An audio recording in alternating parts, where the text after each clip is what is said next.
pressure looks good. Doubling up. Roger, roll, Atlantic.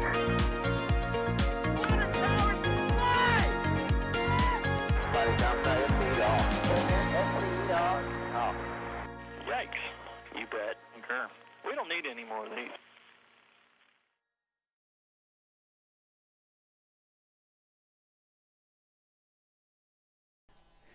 Hey, that video's right. Let me know if you can hear me. What we don't need any more of those crumpling starships. What we do need some more of are boosters being returned to the Cape. Give me a 5x5 and just let me know on both places whether or not you can hear me. I'm Das. How's it going? Y'all know me, John Galloway with NASASpaceflight, hosting from the studio here today. Over there in chat, just let me know. 5x5. Thank you. All right. So we have a very special event. I have wanted for the longest time to get this happening, to get this happening, and I have never had an opportunity to be down at Port Canaveral when a booster returns. I've never seen this myself in real life as many times as I've been down to the Cape because I live in Charlotte. So what are we doing? We've actually got Chris G and Julia out at Port Canaveral today bringing us live video. Let's see if I can actually make that happen. Hang on. Bringing us live video. Survey says... Haha!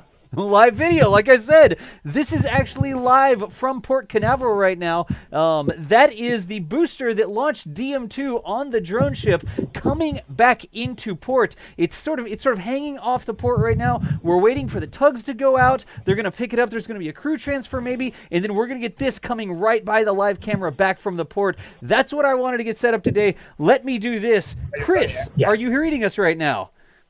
I sure am, Das. You are. Good afternoon. Let me see if I've got your camera. I've got your camera as well. Tell us what's going on here, man. Well, in the face of about 25-mile-an-hour sustained winds. I don't hear them. That's funny. I don't hear it. I wonder who set that up. I wonder who did, Das. Yeah. Oh, man. But yes, it is a very windy but wonderful day here at Port Canaveral. We have rain showers to our north, rain showers to our south, but it's sunny and clear right here, so right we there. can do this. But yes, so I am here also with... Hello, it's Julia. Hey, Julia, how's it going? Live streaming instead of live tweeting today. What a wonderful thing. So we will be hopping back and forth, bringing you all of this stuff coming in with the booster coming back into port. And because it's so choppy out in the Atlantic right now, actually a lot of what they do normally out there, they're going to do closer to port right here. So we should be able to see some really cool things as they begin to enter port here. Around half an hour from now is when we're expecting the tugs to go out and meet Of Course I Still Love You and the drone and the booster and start bringing them back into port. In fact, we both just instinctively turned around to look, and I don't see any. And I don't see anything here yet going out. So, Chris, give us a little information on where you are. Are you in a public place? Are you're wearing masks, which is good. Where are you, and what's going on out there? Yes, so we are in a public place. Both Julie and I are at Jetty Park, where masks are highly recommended. But yes, so they are limiting the number of people they let into Jetty Park. But this isn't Kennedy, so we have to keep our masks on today. Right. When we are out here, yes. Are you out on the pier? Or are you up in like a parking lot? Where are you yes. at? Yeah, sorry. We are out on okay. the pier.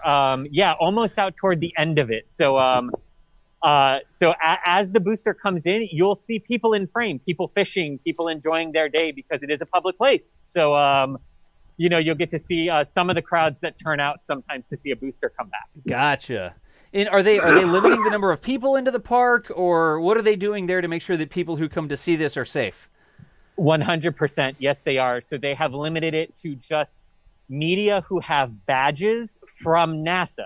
Okay. Who are allowed on NASA property. So they're allowing those of us with those badges. Right. And annual pass holders and Brevard County residents only. Okay. Is who they are allowing in right now. And then there's a limit to the maximum as well. Gotcha. And Julia, you can talk a little bit more about this because there are actually places of Jetty Park that are closed. Yeah. Completely. So that is correct. Currently, there are no walk-ins allowed It is pass holders only. So you're looking at mostly locals that can be here right now. The campground itself is still not open to visitors, so we are restricted to the beach and the jetty itself. But on a daily basis, this is where a lot of the local residents actually come to enjoy their day and try their luck at some fishing. So today we're going to fish for a booster. An enjoyable day to be out on the beach as the waves are definitely Sorry, let me fix the. Oh, there it is. Got it. Yeah, Okay. you got it, Chris. You got it. I got it. So Yeah. that booster is slowly moving in, so he's going to have to adjust that camera if he's going to keep bringing you that nice view of it up close. So, And we'll talk about in a minute what these really cool things are and why they're cool about what's going to happen, because this mission's a little bit different. A little bit. And Das, I think you had a question for Julia. yeah, too. yeah, Chris, relay this question. We only have one headset out there, y'all, so when I talk, Julia can't hear me. But I was going to ask Julia, is that tug out there, like, escorting it in, or is that just a different ship that happens to be nearby? We see a tug on the screen right now. So is that a tug that's helping it come in right now, or is that just another ship that just happens to be in the field of view? So what you are seeing is Tug Hawk. And Tug Hawk was the escort for, of course, I Still Love You. So they have been with that drone ship from the moment they left Port Canaveral. Once they released the drone ship about an hour or so before landing that booster, they were about 3 miles away to watch the landing. Once things were safe, they hooked back up, and they've been bringing her back ever since. Excellent, thank you. And tell Julia that people love her mask, Chris. We love the drone Julia, ship people landing love mask. your mask. Why, thank you. Yes. It was custom. Can we get a close-up of it? Have her lean towards the camera and show us the close-up. Lean toward the camera there. They want to see it a little bit more. Like. There you go. That's perfect. So you can't see my smile, but I am in my happy place right now. There's no cooler thing to do really on Jetty, honestly, than to watch these boosters come back and get a super close view of all of the marks that happen from re-entry. And by the way, it's not soot, y'all. It is scorch. It's scorch. So to call it soot, you might get corrected by me, but it's really neat to see the unique marks that each booster has, and as those marks build each mission, it just gets a lot more character. So Gotcha. if you ever wanted to see space hardware up close, this is where you want to come, anywhere in Port Canaveral. I agree. And Das, I've got a question for you, actually. Go ahead. Because I think this came up. I can't remember who I was talking to. It might have been on a previous stream we were on, or just one of my friends. But they asked me, because this is a SpaceX booster, so they can grab it and they can use it again for one of their like Starlink missions, or an Argentine mission. Right. Do you think they'll keep the NASA logos on it for posterity, or do you think they'll remove them as part of the refurb process? You can't remove the NASA logo. I don't think That's what I was. No way. I just Right. That's what I was thinking too. Like, how cool would it be to see this booster with the NASA logo launching a Starlink mission? That would be cool. And just go like, oh, dolphins! There are dolphins in the jetty. I'm turning the camera. Executive decision. Executive decision. Here we go. Let's get some dolphins here as well. If you're just joining us, we are live from Port Canaveral right now. Chris Gebhardt and Julia Bergenon are out there, and there's some dolphins. Look at that. We are standing by for the return of the booster that launched the DM-2 mission. That is a live shot of, right now it's a live shot of dolphins that we're just breaching. But when we turn the camera back, you'll see the booster out there on the drone ship. It successfully landed up the Atlantic Ocean. It's been traveling back, and it's just about to re-enter Port Canaveral down here. We're thinking about 30 minutes. It's going to start getting closer and closer. It's going to drive. It's going to float, drive, whatever. It's going to go right by where Chris and Julia are. This jetty that they're on is at Jetty Park. And that booster out there, look how far away it is right now. Now we'll get some zoom. And that booster is going to go right by them, probably not 100 yards away from where they're standing. So at that point, I don't even know if we'll be able to fit it into the camera. We'll have to zoom all the way out and point it up like this to see the booster. But we're going to get some. We probably won't. Tripod lock, Chris. Tripod lock. Yep. Did y'all see it go? Yep. And hang on. The camera's pointing at the sky now. Yeah, so sorry guys. That's how powerful the winds are out here today. Wow. Is if I forget to lock one thing down, Yeah. the winds will blow the camera completely off where I've set it to. So there we go. There you go. Yes. Perfect. So that is what you see on the screen right now. That is Tug Hawk escorting the drone ship in. Which drone ship is this, Chris? Yes, great question. Since we actually have to specify that this is, of course, I Still Love You, the original East Coast drone ship. And just to read the instructions, its partner that was brought over from California The West Coast. late last the West Coast, Yep. yeah, late last year, is actually about 600 kilometers northeast of here right now to catch the Starlink booster tomorrow because SpaceX ain't stopping. So they're We have a juggling launch boosters tomorrow. almost. They're juggling They boosters. They are. have two drone ships, and one's coming in, and the other one, they probably passed each other on the way out, and they're going out there Yeah. to catch another booster for the Starlink launch. So SpaceX is not taking a break, I tell you that much, Chris. No, my gosh. I mean, Das, you and I were on the docking coverage on Sunday when Nate sent us the weather forecast for Wednesday, and we were like, what?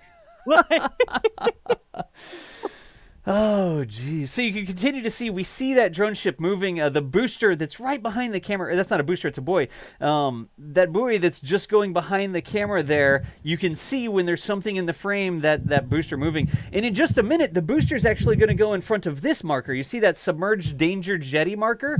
That booster's going to go behind that in just a second. But if you watch, you can see Tug Hawk very slowly escorting the booster into Port Canaveral. Shortly, 30, 40 minutes, that booster is going to be right next to Chris and Julia like a 10-story high skyscraper. So, gosh, Chris, Julia, thank you so much for getting that camera out there and getting the camera online so we can bring this. I've wanted a live stream of a booster return for the longest time, and I cannot thank y'all enough for making this happen today. Our pleasure, Das. One of the things that I thought was really funny, actually, about your about the request when we were planning this, Honey. was yeah, sorry. One of the things that I thought was really funny when we were trying to plan this is we've talked about this for so long, but there's usually always another SpaceX event that interferes with it. Right. And Camera then we're pickup hearing... or... Go I'm ahead, sorry? Chris. Yeah, go ahead, Chris. Oh, sorry. Yeah. So one of the things that we were laughing at yesterday, sort of internally, but not really laughing, was when we were waiting to see when remote camera setup would be for Starlink. Because it was like, watch, this will inevitably interfere. But thankfully it did not. And we're here to fulfill this because, Das, I think you might be shocked to learn this too. I've never seen a booster come back into port. What? Oh my gosh, you've only seen a capsule. I've only seen the IFA, the in-flight abort capsule. That's come right. Back with you, Das. That's right. Chris and I were Yeah. out there for IFA, and we saw the capsule come in. But this is your first booster. That's awesome, Chris. Yeah, because literally there's something else the camera's always needed for elsewhere when they come back in, which is such a good problem to have. But So, Chris, I've got a weather report for you real quick. Going over to the NSF Weather Studios, right up here, this is actually where Chris and Julia are. This is where the booster is returning to port. There's a big system going over Melbourne and Satellite Beach, but it looks like the ocean breeze has won today. Good. That system is sort of going inland and away from you. So if I see anything come up on the radar, I'll let you know in terms of rain, but you're looking clear Thank right you. now. that is awesome. It's actually blue sky. I want to zoom out just a little bit, if I can, for a second. Yep. Because there is some blue sky up there. Oh, yeah. You know, that you can see. So we really lucked out because I know we were worried this morning Yep. when it was raining here if we'd even be able to do this because of the need to protect the camera and Yep. everything. Absolutely. All right, so again, y'all, this is Jetty Park. Chris and Julia are out there with NASA Spaceflight. They're bringing us live video of the return of the booster that successfully sent Bob and Doug on DM-2, the good ship Endeavour, up to the International Space Station. Bob and Doug are already up on the station, and this is the booster that put them there coming back so that SpaceX can use it again if they want. I'll let y'all go ahead and just talk about what's going on out there. I'm going to cut my camera, and y'all just take it for a minute, okay? Yeah. So Julia, one thing that has amazed me about this particular return is that the other drone ship and other tug left Port Canaveral, minutes after Demo-2 launched to go out to catch the Starlink booster. Yep. I thought there was only one recovery team. How did they do this? How are they supporting 2 recoveries hundreds of kilometers downrange within 5 days of each other? So that's something that we're learning this mission. And how they do that is by using the one cruise ship, which is GoQuest. GoQuest is currently on a 2-for-1 mission. So they supported, of course, I Still Love You, up until the booster landed and the tug was able to hook up to it. Once that happened, they started going west to Morehead City. And Hawk kept coming southwest to home. What they did is they resupplied and then they went back out to support, of course, I Still Love You. Now that leads us to another curious question. I can't recall a booster ever coming home without a cruise ship. So what does that mean? That means that we have just Hawk out there towing, of course, I Still Love You, and a whole bunch of GoPro cameras keeping an eye on the booster to let the teams know if something is wrong, maybe if they need to change their direction on how that barge is facing in the swells. So are you telling me it was a true automated spaceport drone ship? Or maybe as close as we've gotten? As close as we can get, because although those thrusters can help keep that barge in place during a landing, it cannot power home a drone ship at this point.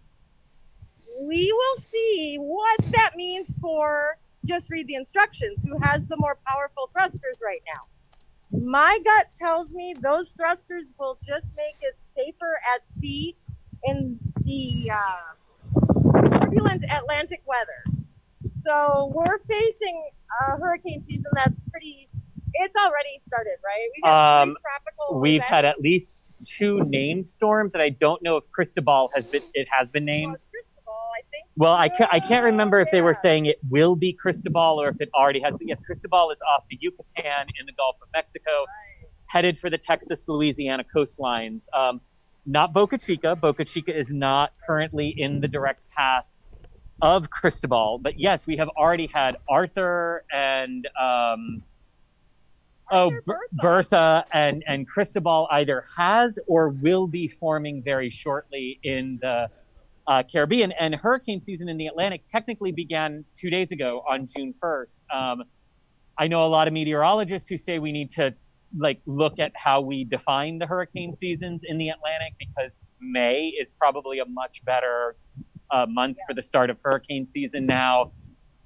But they are predicting an extremely active season here for us today. And we've already had 3, and it's the 2nd of June. So we are definitely watching that. And this is not actually part of Cristobal today, but Cristobal, the system that will be Cristobal if it's not, is so big, it is having the dominant influence over the entire Gulf region and how storms are tracking, which is why, if you remember, for the launch of Demo-2, we were worried about storms developing over Florida, pushing toward the coast and then off to sea.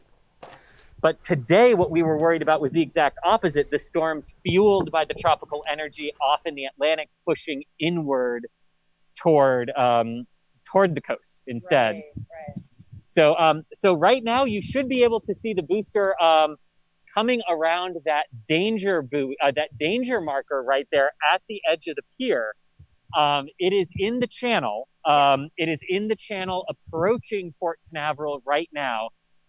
So it is definitely on its way. Just from our vantage point here on the pier, it did disappear, and there we go. You should be able to see it coming along from the other side of that marker. Now, again, we are in a public place, so as the booster gets closer and we have to zoom out, you will see people walk in front of the camera, because this is what I absolutely love about how they bring the boosters back. They don't shut this down to anyone. And I mean, it is literally 100 feet, maybe 20, 30 meters, to 35 meters away from you when it comes back into port, and they don't shut it down. Everyone can just come see this. It's so cool. So if you are ever here in town when a booster is coming back, a day pass to Jetty Park is like $10 or $15 or something like that. Yep. And I mean, and you can spend the day at the beach, at the pier, and then watch a booster come back as then well. you can go eat in port. And then you can go in the port and watch them pick it up off the ship. Like, you can see the whole process coming down here and enjoying the port. It's incredible. yeah, and they make, and just like SpaceX everywhere, they make no attempt to hide it. Yep. I mean, they make no attempt to hide it. It's amazing what you can see and what you can get close to here. Like I said, Port Canaveral is my happy place. I get to see a booster.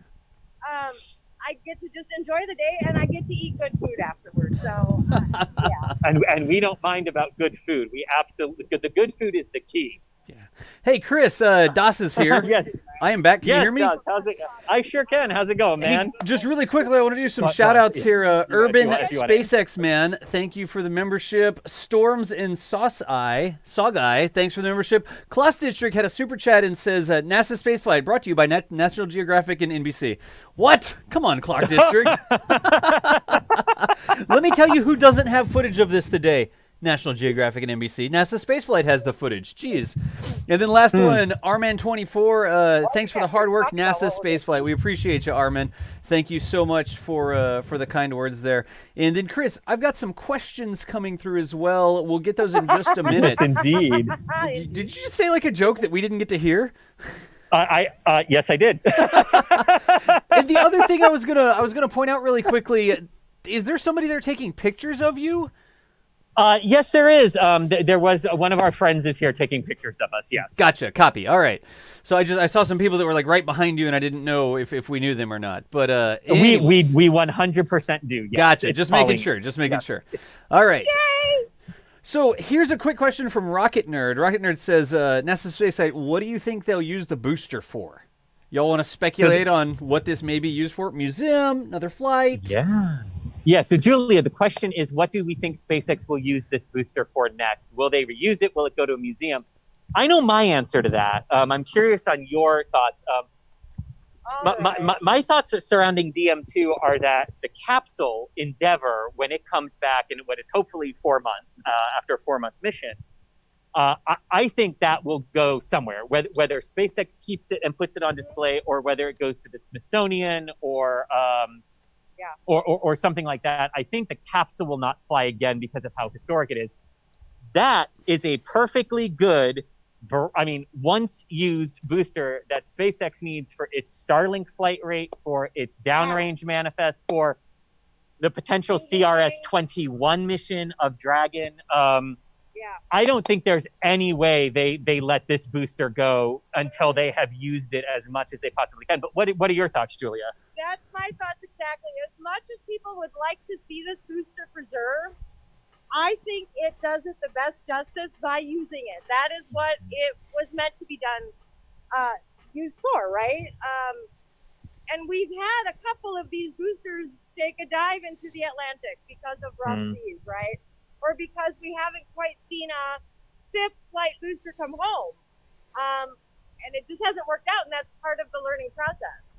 With that being said, they kind of need this one to sustain a cadence with Starlink. Mm-hmm. So will this one maybe be a resupply mission and then go to Starlink? That might be the next mission on the chain, but we don't know for sure yet. Yeah. So that's what we think in terms of the booster. Let me rearrange let me recenter the booster. As you can see, it keeps moving. Now you're getting a better view of Hawk, though. Yeah. But that is a much better view of Hawk. Yeah, Julia. They're turning more into the channel to come straight west. They are. Here, let me even this out a little bit. Where the pier is not exactly level, let's say. So we're having to re-level the camera every time we move it. So apologies if it gets you jerky there for a minute. Yep. But that's what we're trying to do. Yeah. Gotcha. So Chris, really quickly, ask Julia, I know a lot of people track the fleet. What website does she use to track where the fleet is? The question is, you usually promote a website or or some way of tracking the fleet when they're out there. How do you do that? Okay. And how do we track them when they're out at sea? So it's kind of tricky. What I use is an app called Marine Traffic. It is excellent in situations that we are looking for right now. So if you downloaded Marine Traffic and you look up Hawk, by the way, you can't look up Of Course I Still Love You, because it is not actually a ship. It's a barge, right? Ah. Ship to be registered, and that is a barge. Ah, there we go. So Yeah. trick one is knowing who is towing. If Gotcha. you know that, you can see it on the map right now if you pull it up. And you click on it, and it tells you all these neat things. And you can even see pictures from folks like me who submit them and be part of that community. So is this why we were a little uncertain at one point where the drone, when both drone ships were passing each other out there in the Atlantic? Is that why we weren't quite sure for a couple hours if like Hawk had been transferred to just read the instructions or what exactly had happened? Because you can't track the drone ships, you have to track the vessels that are towing them. So once they're offshore, meaning basically a little bit farther out of the channel, you can't track them with land-based AIS service anymore. You have to use satellite tracking. And that's when you have to get into the paid stuff. Right. So I have a paid subscription where I have one satellite feed, and I have to know which ship I really want to track and bounce my satellite feed in between them. Ah. So I can track Hawk, but I can see it publicly now. So I can take this off of Hawk and I can put it on Finfalga and see where they are. And Finfalga is the tug that is towing. Just read the instructions. there we go. So you have to know who's towing. Now, do we think Finfalga is the permanent tow ship? Like Hawk has kind of been the permanent tow ship for, Of Course I Still Love You. Do we think Finfalga is the more or less permanent one for Just Read the Instructions? More or less, yeah. So the tugs are not part of Geist Offshore, who is the owner, operator of the Ghost ships and the main fleet. The tugs are 100% basically contract-based. So you can win and lose contracts. So they've tried out Finfalga for a couple missions, and they seem to enjoy having them along. Their crew has successfully towed a barge and shown they can babysit a booster. Gotcha. That means usually we have a consistency with a drone ship and a pairing, but for a while we didn't have Hawk. So it'll be interesting to see what happens after this, if they're going to sustain the cadence, or will Of Course I Still Love You go dry dock.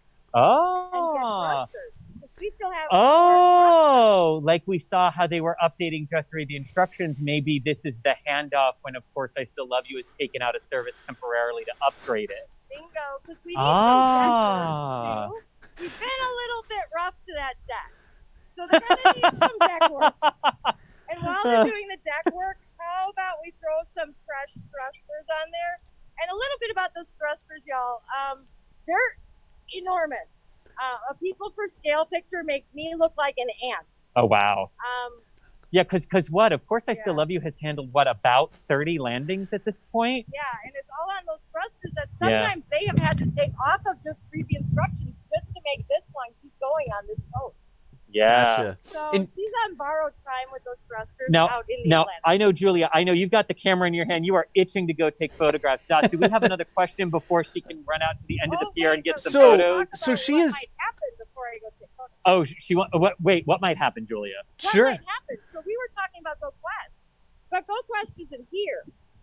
By this time, we would have seen the crew transfer onto the deck of Course I Still Love You. Right. But today we wouldn't have, because those seas are so rough. Here it comes. Here it comes. Hang on. Tugs coming. What are we doing? So, Julia, tell them what we're doing as I swing the camera around. All right. So as we swing around, we've got some of the local port tugs. And I suspect I know exactly what this tug is here for. We don't have GoQuest to do a crew transfer. What we do have is a tug. What we do have today as well is rough seas. And we can't transfer crew onto a drone ship in rough seas because you actually could seriously injure your crew in that transfer process. So what I believe is going to happen right here in front of us at the jetty is that Hawk is going to bring Of Course I Still Love You in to the channel, into the jetty area itself where there's less waves. And the tug we are seeing now, if somebody can pull up marine traffic, it's one of our local port tenders though. And she's brought in Of Course I Still Love You to berth it before. But I have a feeling we have some SpaceX safety technicians on board this tug, and we just might see something a little different. We might see a tug to drone ship transfer of crew. So And Julia, where are we expecting that? Joss has a question for you, Julia. I've got a couple different things here. I'm listening. I see Pilot 2 in the channel. I'm on marine traffic right now, and I see Pilot 2 coming up. And then I also see... So he's in marine traffic and sees Pilot 1 and 2 coming up. And I see Elizabeth S. I guess that's a tug. Elizabeth S. is the name of a tug up there.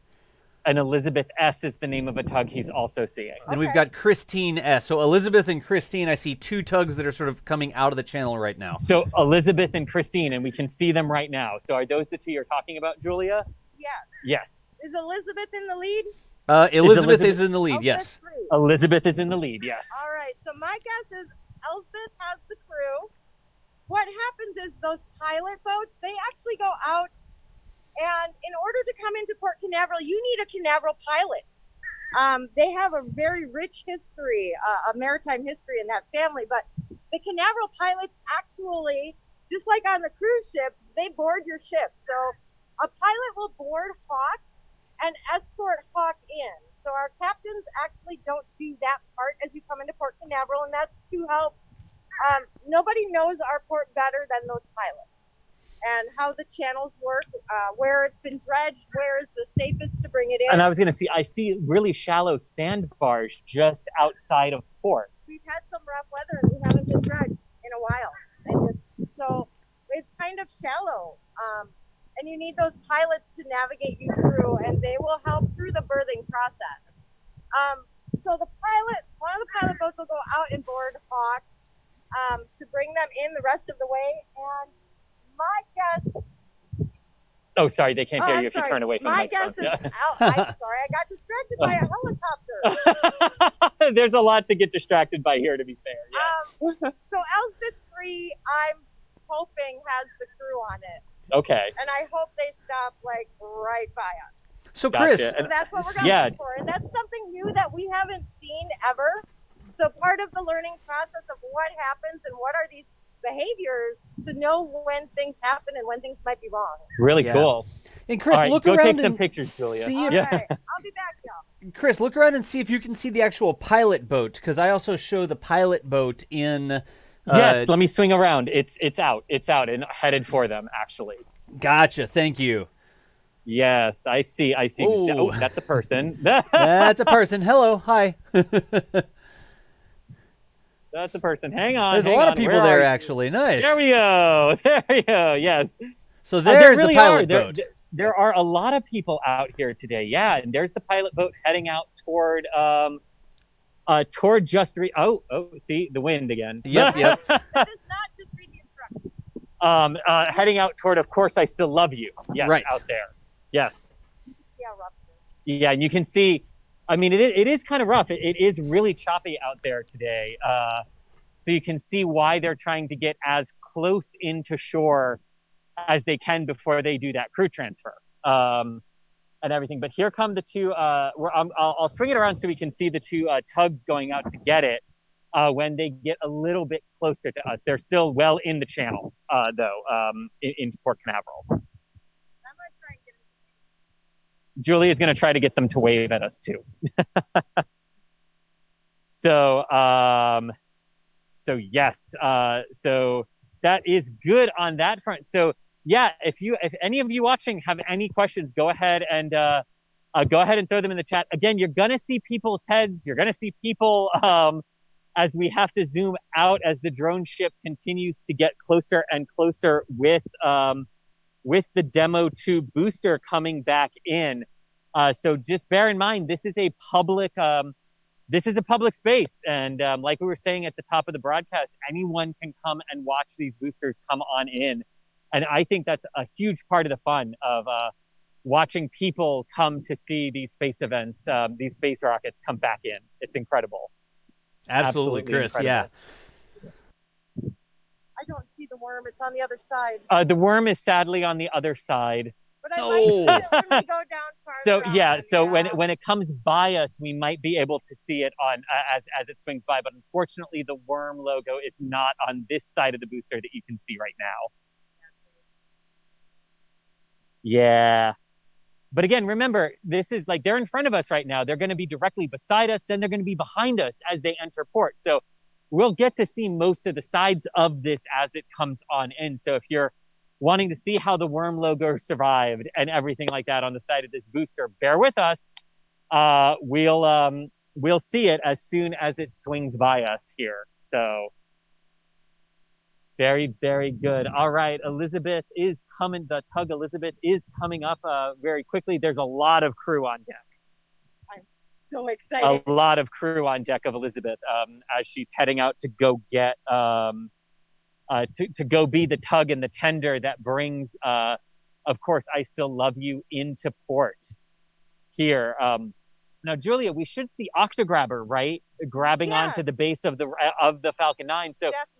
So after the Falcon 9s land on the drone ship, this little Roomba type thing comes out of a little house that's built on the deck, and it's called Octograbber, and it's remote controlled, and they drive it up under the booster, and then big arms come out from it and grab on to the bottom of the booster to secure it, so that as the drone ship rocks back and forth, the booster doesn't tumble off.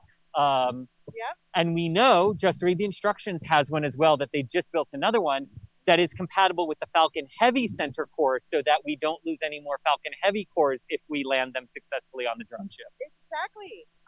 So it's kind of cool. It's called an Octograbber because it grabs the octaweb. Yep. And it is those same hold points that you would have on the launch pad that the grabber is actually designed to hold on to. So Which is amazing, right? how convenient is all that, right? It so is. It so is.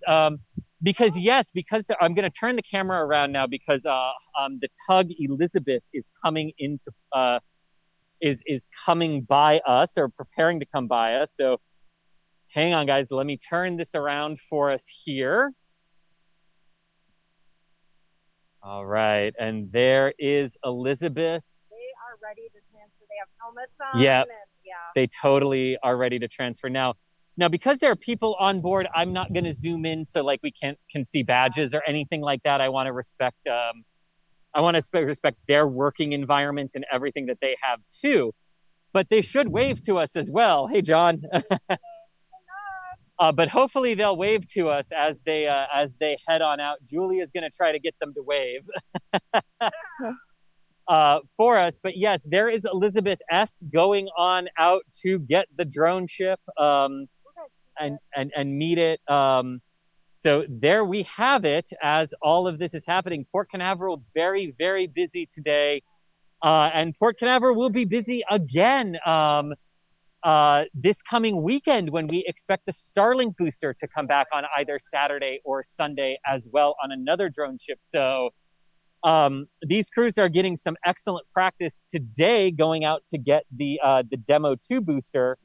Because they'll be doing it again on Saturday or Sunday when the Starlink booster comes on back in. Now you can see Tug Elizabeth actually slowing down, because remember what we said earlier, the plan is for the booster to come about to here at the entrance to the port, and that's where they'll do the crew transfer, because the waters in the port are much, much calmer and not as choppy as they are out in the Atlantic. So hopefully we will be able to see this happened right in front of us. This is why Julia and I were so excited right when we went live, starting to realize exactly that we had picked one of the best spots in the house to watch this transfer happen. And again, Julia, a transfer we don't normally see happen because it's normally just one drone ship and one, and one support vessel and one tug that are bringing them back into port. So we don't normally see a crew have to go out on the tenders like this, like on Elizabeth and the other one whose name I'm blanking on. But again, they have both really reduced speed and are basically just station keeping here at the opening of the port as the booster. Let's swing back around, because as the booster, That's fantastic. We need more cameras out there. we do need more cameras out here. It's like there's never enough cameras. Hang Look on, at the booster off the end of the pier there, y'all. Look! Oh, hang on. Look at that. And I just want to show you. If I were to zoom all the way in, I can't show you all of it anymore. Oh, wow. That's how close it is. But you can see the pilot ship. You can see the pilot ship out there with it now too. That went out and met it a few minutes ago. And you can see Hawk out there tugging it on in. And then you can see the booster itself. Look at that beautiful, beautiful booster with its with its grid fins and with its re-entry battle scars in the atmosphere. Yeah. From as it re-enters and then as it uses retro propulsion. So here's one of the absolutely fascinating things about how they land these boosters is when they do their entry burns, right? And the entry burn isn't just to slow them down. It's so counterintuitive, but it thermally protects the rocket by putting a wall of fire in front of it. Literally. Yeah, and that's part of what the entry burn is designed to do. It's a two-part thing where it's meant to slow it down, but also thermally protect it with fire, and that's just incredible. I think. So, Chris, really quickly for me, zoom as much in as you can down on the bottom of the drone ship. Yes, indeed. I'm getting the blue station keeping thrusters. I'm going to talk about those really quickly.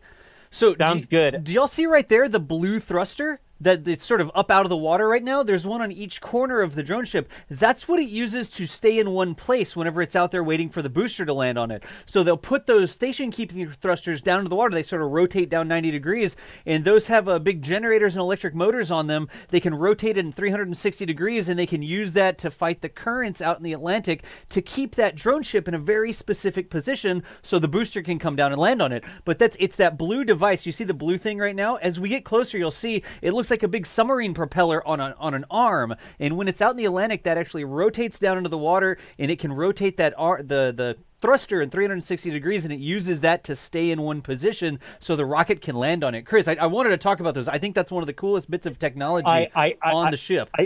I think they are too, and I think I've got both the forward and one of the sides. Hang on, port. Yeah. I think I have the forward and port thruster both in view there. Yep, you got it. It's right there. I'm pointing at it. So thank you, Chris. I wanted to point that out really quickly because I think that's so cool. I want some close-ups of those when it gets closer if we can get them.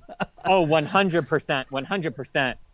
Because these drone ships are just so cool, and those are the same thrusters that Julia was talking about, right? That Just Read the Instruction has upgraded versions of those. Yes. And that's what we're thinking is that part of what we might see now with, of course, I Still Love You, this drone ship, is we might see it taken out of service for a couple of months to be upgraded as well to match Just Read the Instructions. But this drone ship has also handled about 30 landings on it.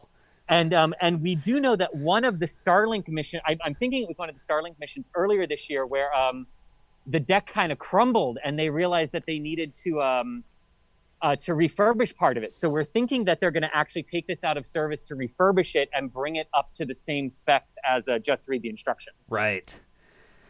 Gotcha. But of course, SpaceX's manifest requires 2 drone ships. So this is going to be an interesting couple of months to see what they do with, of course, I Still Love You, if they do upgrade it, or even if they upgrade one engine at a time. Like, I don't know if that's possible, but depending on how much they need 2 drone ships for their East Coast manifest, especially once the COVID restrictions start to relax here. Look at how fast that looks like it's moving right now. Oh my gosh. Now, I know. Now look at that. That's Octograbber, the big white thing at the base that's reaching up, and you see hoses and lines going into the Falcon 9. That's the Octograbber. That's the little Roomba thing that comes out of its house and goes and grabs. Oh, the NASA logo is on this side. We're going to get to see them. Is it? Hang on. There they are. We can't see it. You got to show us. There it is. Check it out. The worm, y'all.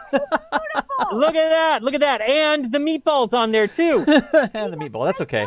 That's nice. Yeah, I know. The meatball's nice. But look, the worm. The worm. Go back to the worm. Go back. Yeah, the worm. But just look at this. Now watch. Now watch.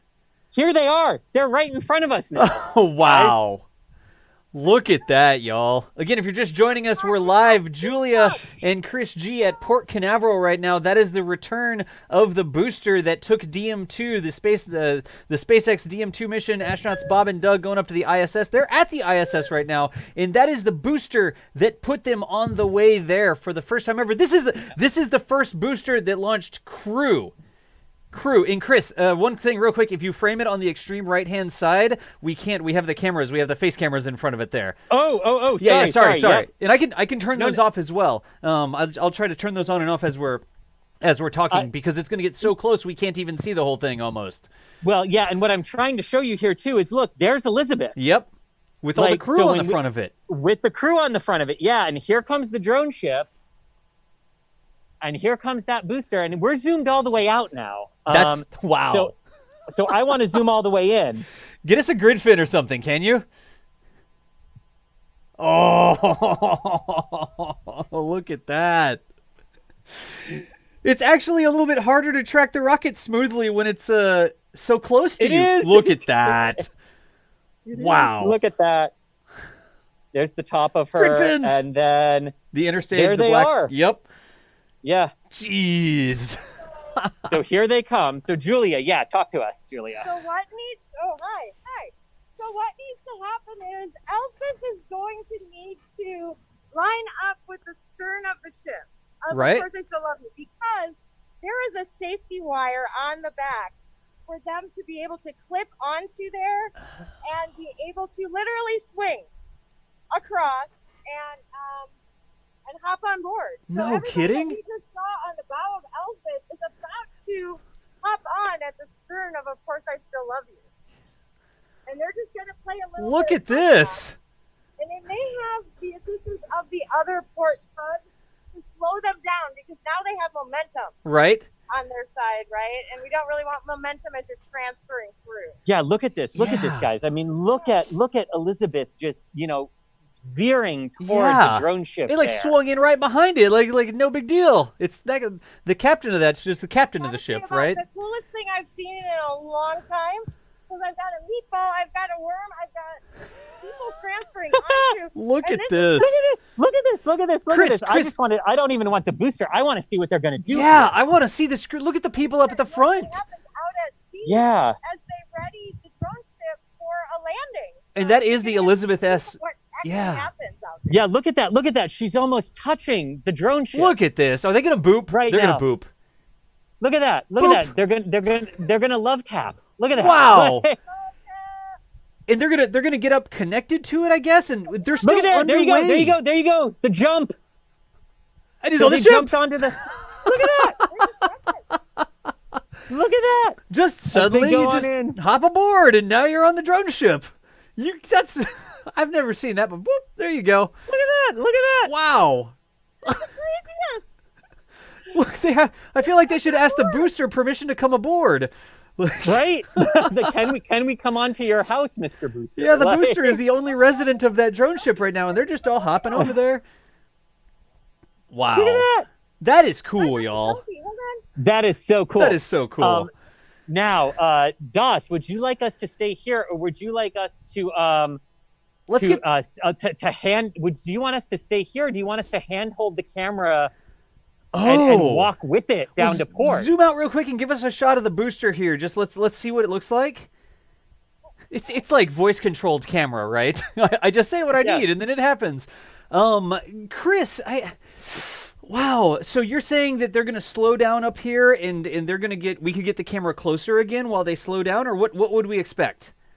We can just walk with them and see what happens. They're going all. So here's where they are now, Right? and you see all these down here. Right? That's where they're going. That giant crane is what's that orange and that red and white crane is what's going to lift it off the drone ship. Okay. So they've got a ways to go back into Port Canaveral. Now, we would have to leave Jetty Park and get in the car and drive down there to where the docking port is in Port Canaveral. So we can stay here and just keep zooming in on it. It's probably easiest than moving the whole setup. Yeah. If we move the whole setup, we're gonna lose it for a while here. Yeah, let's not do that then. Yeah, maybe what we do is we keep it here, and if we get to feeling like it's too far away, like we get to maximum zoom and we really can't see, because this camera has some good amount of zoom on it. It's got some reach. Oh, yeah. Yeah. Well, I mean, this is the same camera we use, for those of you watching, right? This is the same camera we use when I'm 3 miles from the launch pad and you can see it clear as day. Yeah. Oh, We're wow. only going to be like a mile away from it at most, so we don't have a zoom problem. No. Yeah, let's stick with this, Chris, and then maybe after it stabilizes, if y'all want to move down to the location a little bit closer, I can talk while y'all move, And Okay. maybe that's what we can do. This is just amazing, though. Thank you so much for bringing us this. Oh, Wow. of course. I wanted to see this myself. You know, like, it's just such a good problem to have when you can't come to port to see a booster come back because the next one's on the pad ready to go. Gah. You know, So, Chris, you know, that's just incredible. You keep tracking this here for just a minute, and I'm going to do some shout-outs real quick. They've been piling up. So many people. Storms and Sawguy, been a member since 2009. Your L2 ID in there. I don't know why it took you so long to find the channel. I guess maybe we should post to YouTube more in L2 there. Thank you so much for the support, though, the super chat. Joe Smith, appreciate you. Aiden Adnan maybe says, I love Mary's Boca Chica coverage. So the Boca Chica streams we get, this is using the same sort of technology that we use at Boca Chica, but this is Port Canaveral today. Thank you so much for the support there, Adnan. Rocket Chaser says, thanks for the coverage, gang. Keep it up. Unmatched coverage of all things SpaceX. Josher says $5. Josher says thanks. Does $5. And then Demon Orb, new member. Thank you so much, Demon Orb, for the new membership. I'm just speed running those right there. As quick as we can, I'll just toss them all up in the queue so they show up in line. So if you're just joining us, we appreciate you. For the first time ever, we're bringing some live coverage from Port Canaveral. This is at Jetty Park down there. Chris Gebhardt, System Managing Editor for NASASpaceflight, and Julia Bergenon, our recent, our resident fleet chaser, set up at Jetty Park with the camera and got a live stream going so we could bring this here to you today. Back in the studio, I'm Das. I'm John Galloway. You know me on Twitch, maybe from doing some Kerbal stuff, but I'm running all the studio operations here, bringing in the remote feed and talking a lot while they move things around. So that right there is, I love it. That is the first booster that is still alive after taking crew into orbit. Chris, back to you. Yes. Hello. Okay. I wasn't going to say that. Back to you, Chris. I was trying so hard to get everything repositioned here, including my face camera and everything. But yes, what was so cool too is just like a regular fishing boat just went by them. Like, so like when I say like they don't even close down the pier, they don't close down the port. Yeah. Like if you have a recreational fishing boat, Yeah. it just went right by a multi-million-dollar rocket. Like, It makes me want to be like on a it was recreational fishing nothing. boat. I know, and Das, that should be our next investment. Or a fishing boat. Yeah, we can go out and meet it. No, we just got the chalet, Chris. One thing at a time. I know, right? We just got the media chalet. I'm gonna check the weather for you real quick. Let me download the latest weather data and let you know what we're expecting from a weather situation here. Stand by just Cool, one Das second. is checking the weather for us. Yeah. So right now, y'all, let's check in with the weather. Right there, you can see that's all down at Melbourne. That's a ways south of them. They're the red dot right here. This is Port Canaveral, where the booster has just entered the port. Chris, everything looks clear for now. Just some scattered stuff in the area, but I'm not showing any major system coming in your way. So y'all are good for now. So good. Yeah. So good. I'm glad that slid further south today. Oh, because yeah. Man, this was so worth it. Yeah. It really was. Gosh. Oh, where did I go? Right. Oh, it's not centered yet. It keeps moving. It keeps moving. It's easier to track a rocket that's launching because you only have to track it for a couple minutes. Then it's so far downrange you can't see it. This is going so close to you. It's like literally 180 degrees across your field of view. We must have. It is, and it's so different because like right when a rocket is accelerating, I mean, yes, it's like a logarithmic acceleration curve that they're on, right? But it's really easy to get the muscle memory down as it's accelerating, right? So that you can even like glance away, but you know to how keep moving you it. need to be moving it, Yep. right? Because physics. Right, because physics and like Das, I know we were saying on the live stream the way the sun angles were, that I didn't realize until liftoff that I couldn't see the view screen on the camera. Right. So it was just that muscle memory of what do they normally do when they launch from 39A. Right. And that's how I was able to keep it in focus. But this is just it's like so bizarrely not muscle memory. Where So Chris, here's a question. Y'all are on site. Y'all are the experts, especially Julia. She's down there all the time watching these. Yep. When it berths, when it actually comes up to the dock, is it going to go around a corner? Will we be able to see it well? Or what? We're really sort of thinking, should we move the camera closer before they start to berth? So relay that message to Julia. Ask her what she thinks the best thing to see is. So the question is it going to disappear from view as it goes into the port? Is this a good place to stay, or should we move and get closer? We have enough time if we wanted to relocate over to the grassy area by the restaurants. We could, and we'd catch the rest of docking. Mm-hmm. We can see it from here, though. It'll go a little bit to our camera views left for a smidge as they turn it around.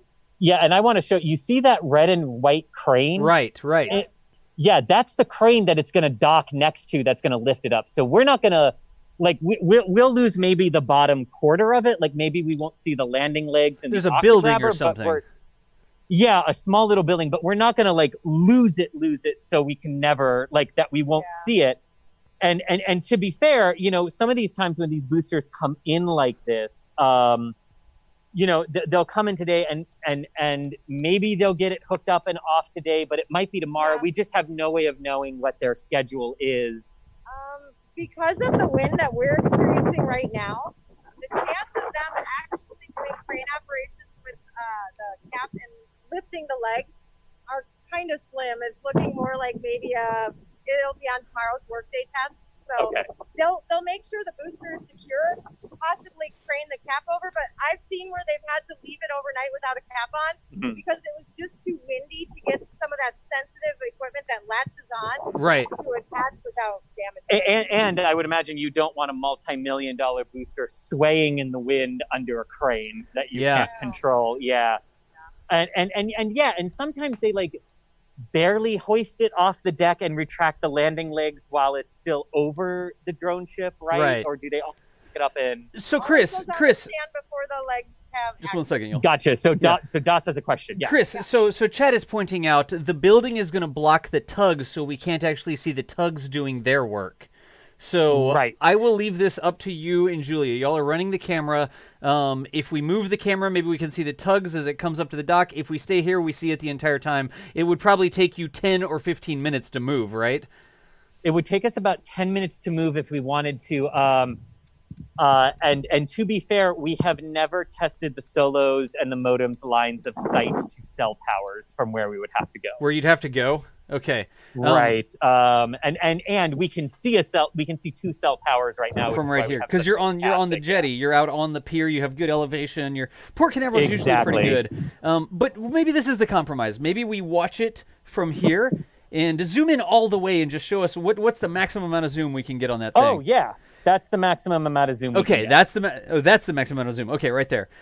Maybe we watch it from here and then we relocate whenever it's over there, and we get all these gratuitous zoom shots when it's staying still, and we can inspect every part of the booster after it's come to a stop. Does that sound like a fair compromise? I think so. Let me ask Julia. Yeah. So again, Das, up to y'all. Yeah. Let me mute it so we can talk and you can talk. Yes. Yeah, so y'all, they're gonna chat about that really quickly. Again, I know I don't want them to try and move the stuff and then lose the signal or mess up a cable or something like that. We've got a steady signal from here. We need to move the camera just a little bit. And Das, we agree. You agree to move over afterwards? Yes, we agree to move after it's stationary and in port. Yes. Yeah. Okay. So you know what this means, right? What this means is that I'm just going to have to bring one of my Solos down there so we can have a camera at both positions next time. I think that would be amazing. dueling viewing locations for a booster coming back into port. Yes. that will be our plan. So everybody watching, everywhere that you're watching, I see your comments. I see about moving and stuff like that. We're in a steady position right now. We don't want to risk losing the feed. So our compromise is going to be this. We're going to watch it. And Chris, can you point the camera down just a little bit for us? Yep. Oh yeah, bottom third. Yep. Yep. We're going to watch the booster move from right here. It already went right past us. And then after it stops, we're going to move down basically as close as you can get to it, and we'll zoom in on the fine print on the booster, like the manufacturer of the nuts and bolts. That will be that'll be our plan. That'll be our plan for now. All right. That should be about 10 minutes based on how quickly they're moving. God, 10 or 20, right? Before they really are moving. Yeah, 10 or 20. They'll get down there, and then they normally, it's not all the time, normally they turn it as they berth it. So it'll turn, and the stern will actually be west. Okay, so they'll flip it 180 basically. Yeah. Yeah. So in theory, when we get down there, we might see the other side of the booster and what that scorch looks like. Ah, Right. okay, good, yeah. So luckily we saw the worm on its way in because we may not see it when we go back. True. Very true. And Chris, I'm sort of setting. I'm talking Yeah, with our Doc. control room over here, just coming up with the plan. After we move, so when we move down there, we'll go through hardcore Q&A, and we'll ask when you're in a nice stable position over there in the grassy area, really close to the booster. We'll do a lot of Q&A with chat, and we'll answer a bunch of questions and stuff like that. Does that sound good? That sounds perfect. Yes. So we'll save the hardcore chat Q&A, Julia, until we've relocated. Right. It'll be a little less windy. Yeah, and it'll be less windy It'll over be there less because we'll windy. have buildings blocking us. Yes. Exactly right. see Because I see so many good questions and stuff coming through here. So I'm not sure if we intentionally lost audio there. They may be making a plan on their end. Yes. Sorry, Okay. we did. Julie wants to talk about the black and red freighter ship that is wow. right there in our screen as well. Yeah, But why sounds good. in the world would I want to talk about a freighter ship? That's a I good don't know. question. Why not? Why not, right? Actually, that's kind of a neat shot there. We've got a cruise ship, a freighter ship, and a casino ship. But, Two of which are not allowed to leave port. right? No, they are going out. Victory's going out now. Oh, it is like now. A couple times a week. Oh, okay. So we are starting to see some of Socially that lift. distanced gambling is happening. Socially distanced gambling is Yeah, happening. it's Welcome weird. to Florida. Yeah.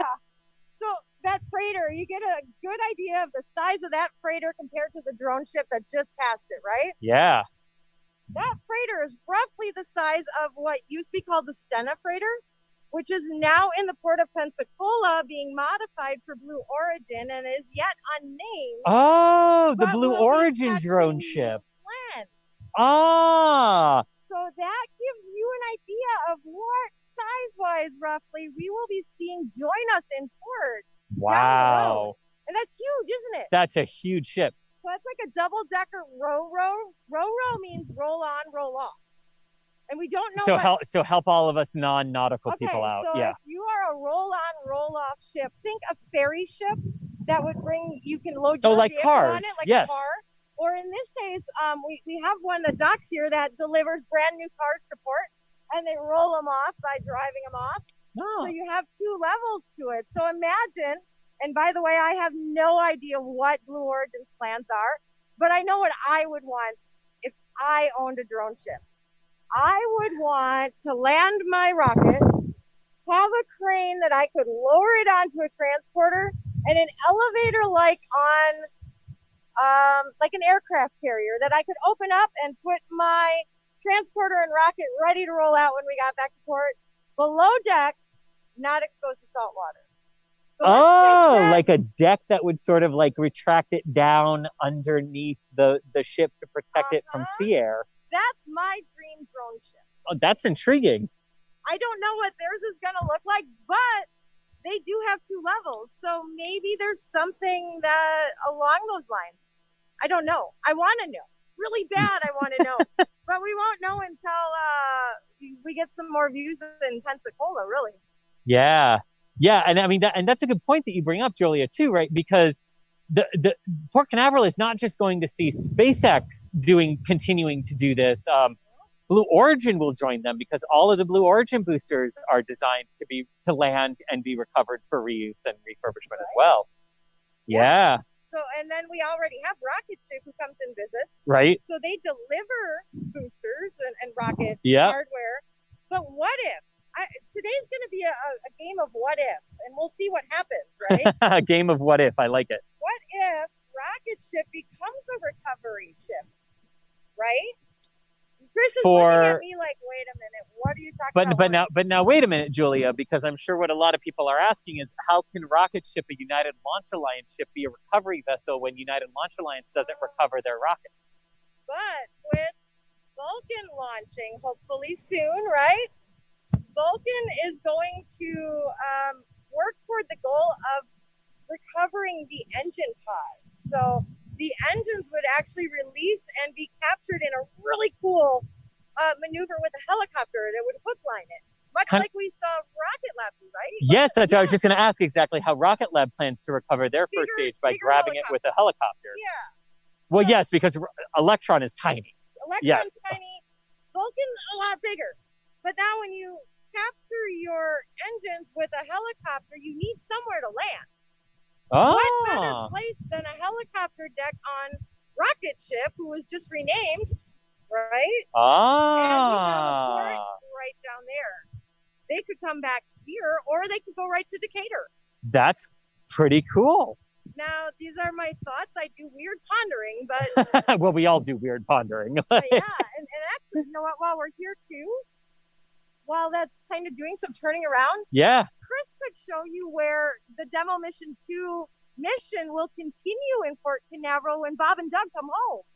Because you've seen this before. Yes, Das and I have seen this before. So it's not just, of course, the Falcon 9 booster that comes back from missions for recovery and reuse. The Crew Dragon will, by necessity, safely make it back to Earth for a splashdown in the Atlantic off the coast of Florida, and then be put back on one of the recovery ships and brought back into Port Canaveral. Now, when the Dragon comes back to Port Canaveral, it doesn't go where the booster's going, but it does come into Port Canaveral. And here's actually where it comes back. So if we zoom all the way out, we're on the jetty, and we're going to angle the camera north here. And we're going to aim it at this little area right here. And now, Julia, I'm sure a lot of people are going, that's great, Chris. Why are you showing me what looks like a little offshoot in Port Canaveral that has a gate across it? Why are you showing me this? And why would Dragon go there when the booster goes someplace else? Well, there's something really special about that gate. It leads right to Cape Canaveral Air Force Station and the Trident Wharf. So the Trident Wharf is where submarines dock. And judging by the security I've been seeing around, there just might be a submarine back there right now. That very place where the submarine dock is where Bob and Doug will be brought back on board, probably Go Searcher. And when they dock there, then they are safely home. And they can just get off the ship and back into probably a Tesla and be reunited with their families. So I imagine their families will probably be meeting them for that moment right at the docks across from us. And this is another huge thing, right? That in what we hope is 4 months' time, because we do hope Dragon gets to stay up there the full 119 days that she's technically capable of staying up there before Endeavour would undock and come home with Bob and Doug. But a crew coming back and landing in the ocean for the United States has not happened since 1975 with the Apollo-Soyuz test program. After that, all the shuttles, 133 of the 135 shuttle missions landed either in California, New Mexico, or Florida. But the crew just got right off them because they landed on land. So they walked out of them kind of like an airliner down air stairs, right? In the early part of the program, and then they had a special crew vehicle that they went into. But they were here. They were already back on land. And that's a very different thing now, is when Bob and Doug land in the Atlantic, they'll be back in port that same day, within 24 hours, depending on when they, what time they land, because the landing, just like the launch time, will be dictated by orbital mechanics and where the station is. But then once they land, that's not it. They're still in that capsule. SpaceX goes out, attaches a tow line, drags the capsule back toward its quest, right? It's Go? No, Go? sorry, which one is it? Searcher, Go Searcher, yes. Okay. And then they actually haul Dragon out of the water and put it in what's called the nest. And that's when they would actually open the hatch and get Bob and Doug out once they're safely on that ship. But then they still have a multi-hour journey back to Port Canaveral. Yeah. Chris, can we still? Yeah, it does. Can y'all still see the booster, or do we lose the booster there? Oh, sorry. No, we were showing them the Trident Wharf where the capsule will come back in, and showing them how it was different from where the booster docks. Gotcha. Gentle booster reminder there. Thank you. Yes. No. We were physically talking about that. We knew we had moved it, but thank you. Yes. Yeah, but as you can see, right, so the booster is has made its little half turn, and is approaching its berthing location here in Port Canaveral. So it should be berthed relatively soon. So I would say, actually, per our compromise, Julia, anytime we want to, we could actually make that move now, because it is Concur. It is basically where it's going to be. So Das, if it's good for you, what would you like me to do? Do you want me to keep it all running and just like shut the flap for the camera, or how do you want me to do the move? Whatever you're comfortable with. You're gonna have to get in the vehicle, right? Yes. Now I've left everything on before getting in the vehicle, so that's no problem. Okay. I know it's a bit of a hike up the pier, so I'd say whatever you are comfortable doing with moving that equipment. Your call, Chris. Okay, that's good. I will have to disconnect one modem, but everything else I'll leave on so it's easier when we're getting reset up. Okay, and I've been queuing up a replay of the launch from the official NASA stream so we can rewatch the launch and the landing while y'all are moving. So that's going to be my plan here. That's awesome. Make sure to play my scream. I'll see if I can. Well, I'll find that one as well. Okay, then so Das, we're going to hand it over to you, and Julie and I are going to move over to the restaurant area to see it in some more detail. All right, sounds good, Chris. Thank you so much. Let me know when you're ready to go. I'll be watching our text app on the side. Okay. Okay, we're gonna shut the shutter now. All right, and head over now. Go ahead. Okay.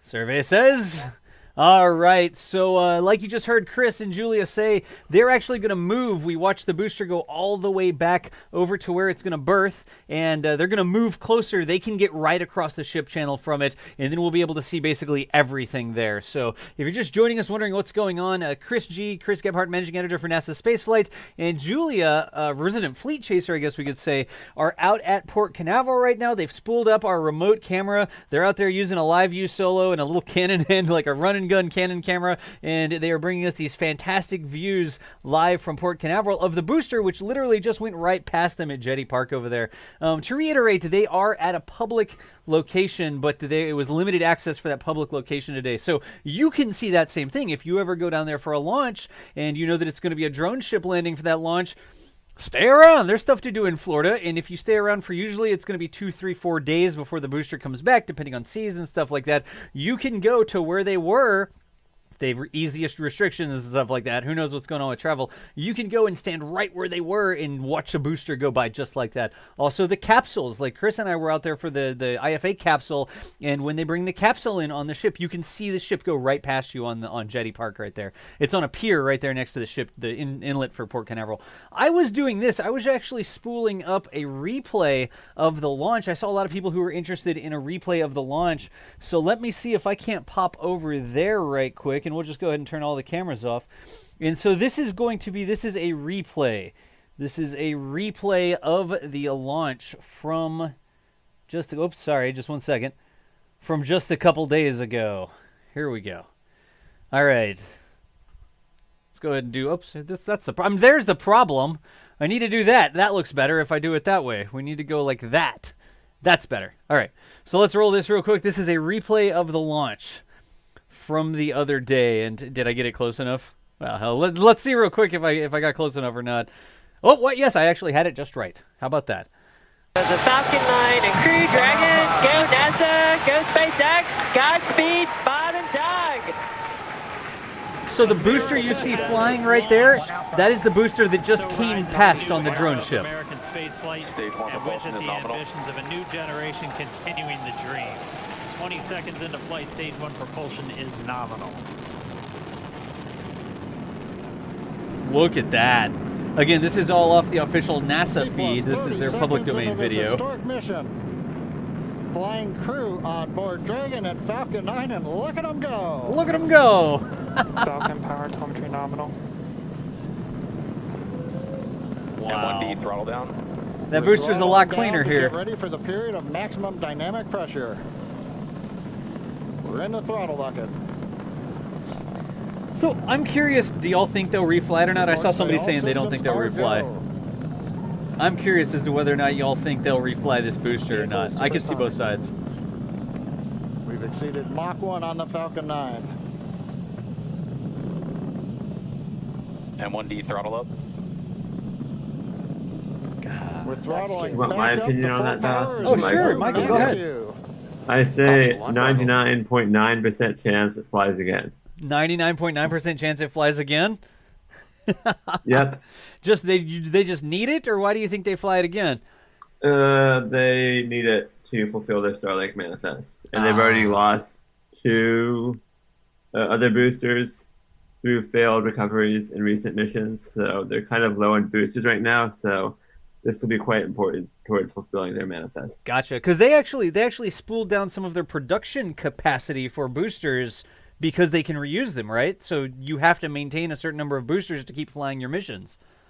Yeah, they do not have the production capacity to support launching every 2 weeks or so like they want to do with Starlink, unless they are reflying boosters. So this is quite important, given that they've lost 2 boosters recently that they did not want to lose. Gotcha. To get another booster into that mix. Gotcha. Understood. And look at this on the screen right now, y'all.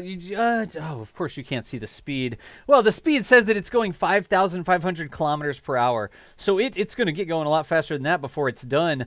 But that booster went from going, I'm actually going to see what it is at separation here, because now they're showing the second stage. Those are the struts there on the left-hand side. But I want to see what the speed is. 6,000, almost 800 kilometers per hour it got going. So that booster went from going 6,800 kilometers per hour to lazily floating by on the drone ship back into Port Canaveral. That is a that is a big difference for a 10-story tall skyscraper, isn't it?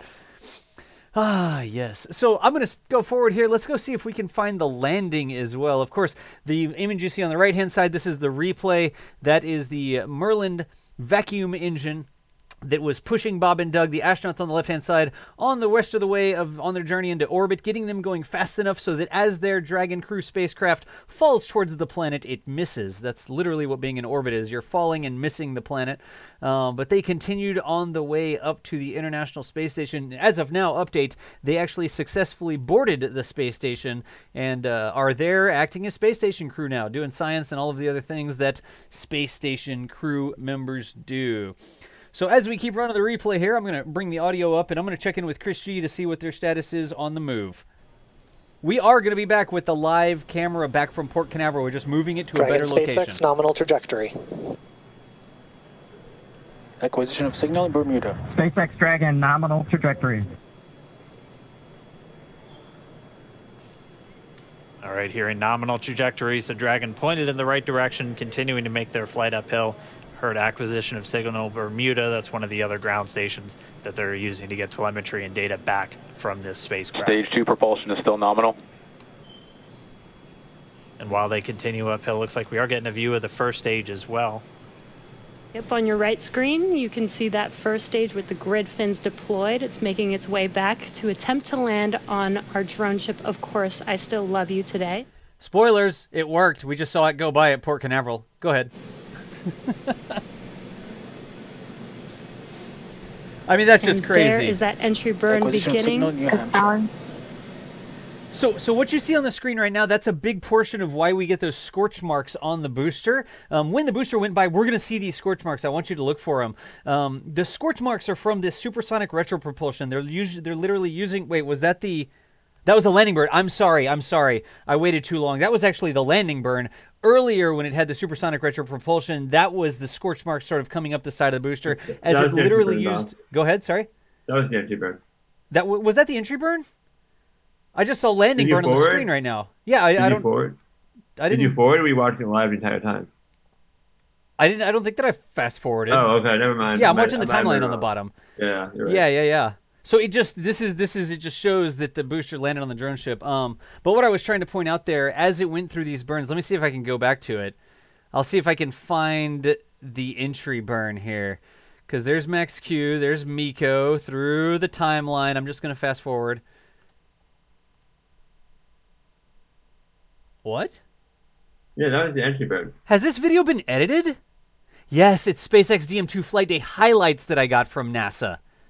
That's why we lost a bunch of time there. It fast-forwarded by almost 3 minutes, Michael. That's what happened. Yeah, I was going to say, it looked like it had a curved Earth while that burn happened. It went way too fast there, but that's because this is the highlight video that cut out part of the launch. Okay, So here, this is what I wanted to point out. These flames that you see on the right-hand side of the screen, this is the supersonic retropropulsion right there. And this is the Falcon 9 re-entering the Earth's atmosphere using its engine, using the flames of its engine actually as a heat shield to try and protect the rocket, slow it down, and aim it towards the drone ship. So this is sort of one of the first indications where you would get all those scorch marks coming up the side of the Falcon 9 body, the booster body, I guess you could say. This skips forward here to the drone ship. Did they just...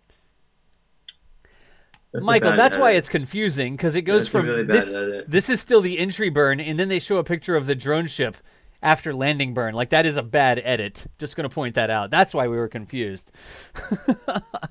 So this was the live feed that we got from the drone ship. Of course, it sort of sits there sometimes, and it starts to shake. Most of the time, it drops the feed.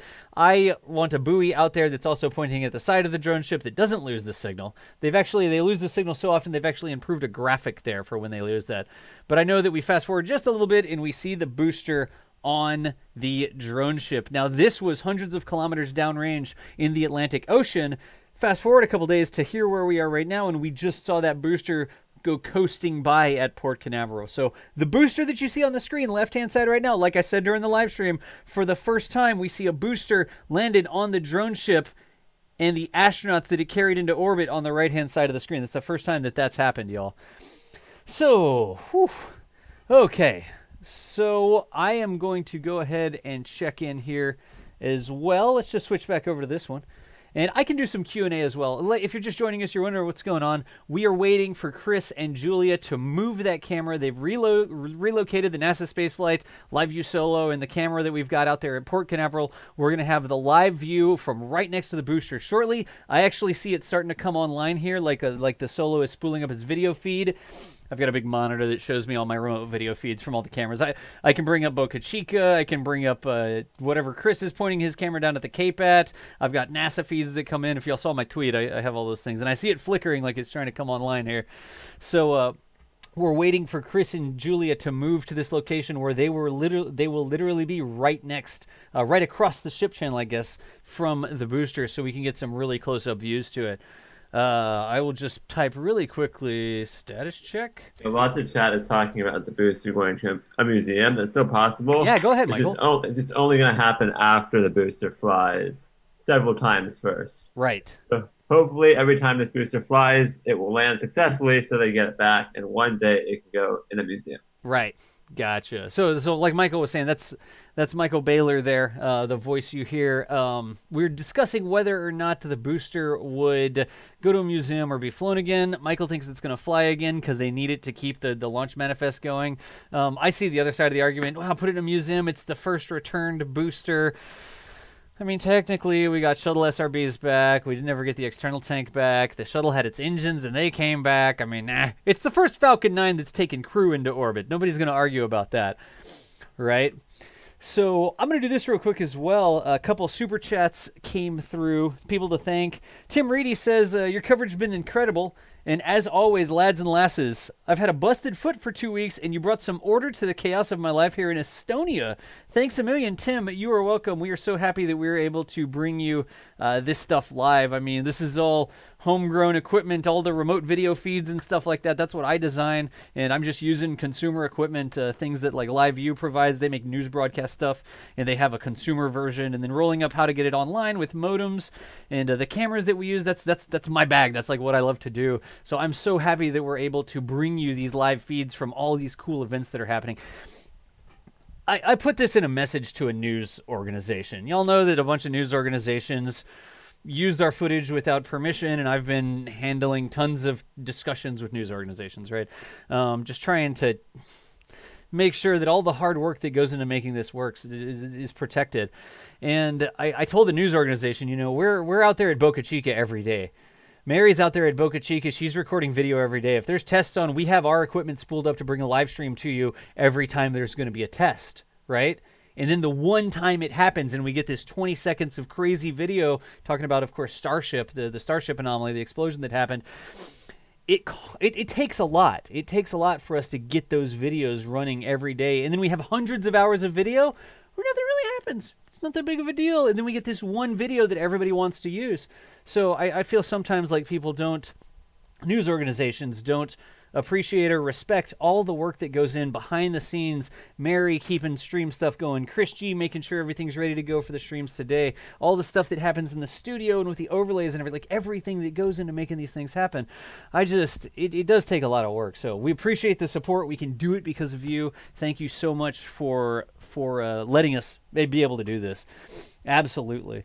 Yeah, it was pretty fun. Sorry, it was pretty funny when a news organization said, "We're going to offer you X amount of money," which wasn't very much. Just because it was only 21 seconds of footage of the actual explosion. And it's like Mary was out there for 8 hours in 100-degree heat all day to get those 21 seconds. Yeah. So we love bringing this coverage. It's absolutely fantastic that we can share this with you, but it really is like at some point I almost want to do a behind the scenes thing so you can see what has to happen in order for us to bring the live streams going, like how the camera setups work, how the modems work. Oh, this modem's not working today. I don't know, take the battery out and reboot it, see if it comes back online. Let me log into it and beat it around a little bit. It is a lot of work, and just massive props to Mary, Boca Chica gal down at Boca Chica, Chris G running the NASA Spaceflight remote at the Cape, Julia with all the information on the port and being over at Titusville for DM-2, just all the different people that are involved in making sure this equipment. Remember, we don't have training to run this equipment. We didn't go to school to be broadcasters. You may be able to tell that because I talk really quickly and I say a lot. I was a computer programmer. I wasn't a broadcaster. So oh, good deal. The noise I just heard, that was an update coming in from... See, I'm going to pretend that I'm a broadcaster. Whoa, update. I don't even have anything in my ear. What am I holding? Chris G just told me about 3 minutes before he expects to get that live feed back up from Port Canaveral as I continue to talk, right? Here's another one for Therian. Therian says, a small contribution for that second camera. Thank you guys for this great coverage. Therian, thank you so much for the support. And that is...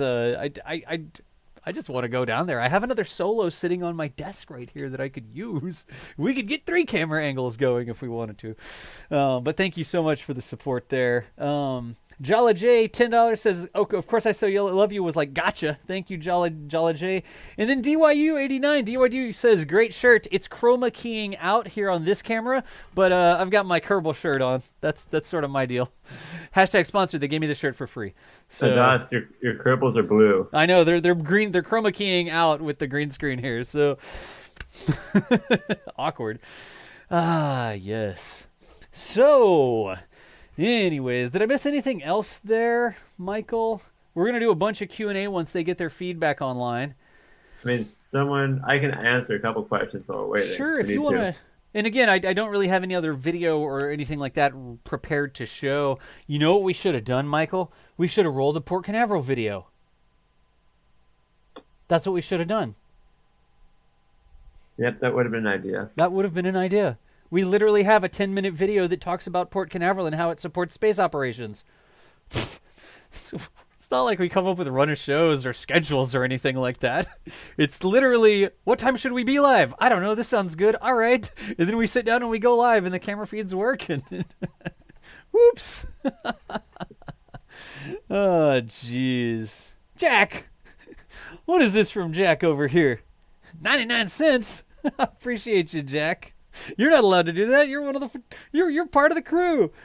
And then Greg, thanks for the new membership there as well. Let me see if I have that prepped real quick. Crop launch pool, Titusville, vid history, telestrate, outro. I don't actually think I have that one queued up. I could queue it up real quick. That's the history of SpaceX. Storms is asking, how did they secure the booster after landing? So there's no crew on the drone ship while they land. So what they do is I will put a picture in the top right. They use a robot called Octograbber. And if you look at the top right of your screen, that's what it looks like. And it robotically is they have a storage area on the drone ship with a door that opens up and the robot drives out.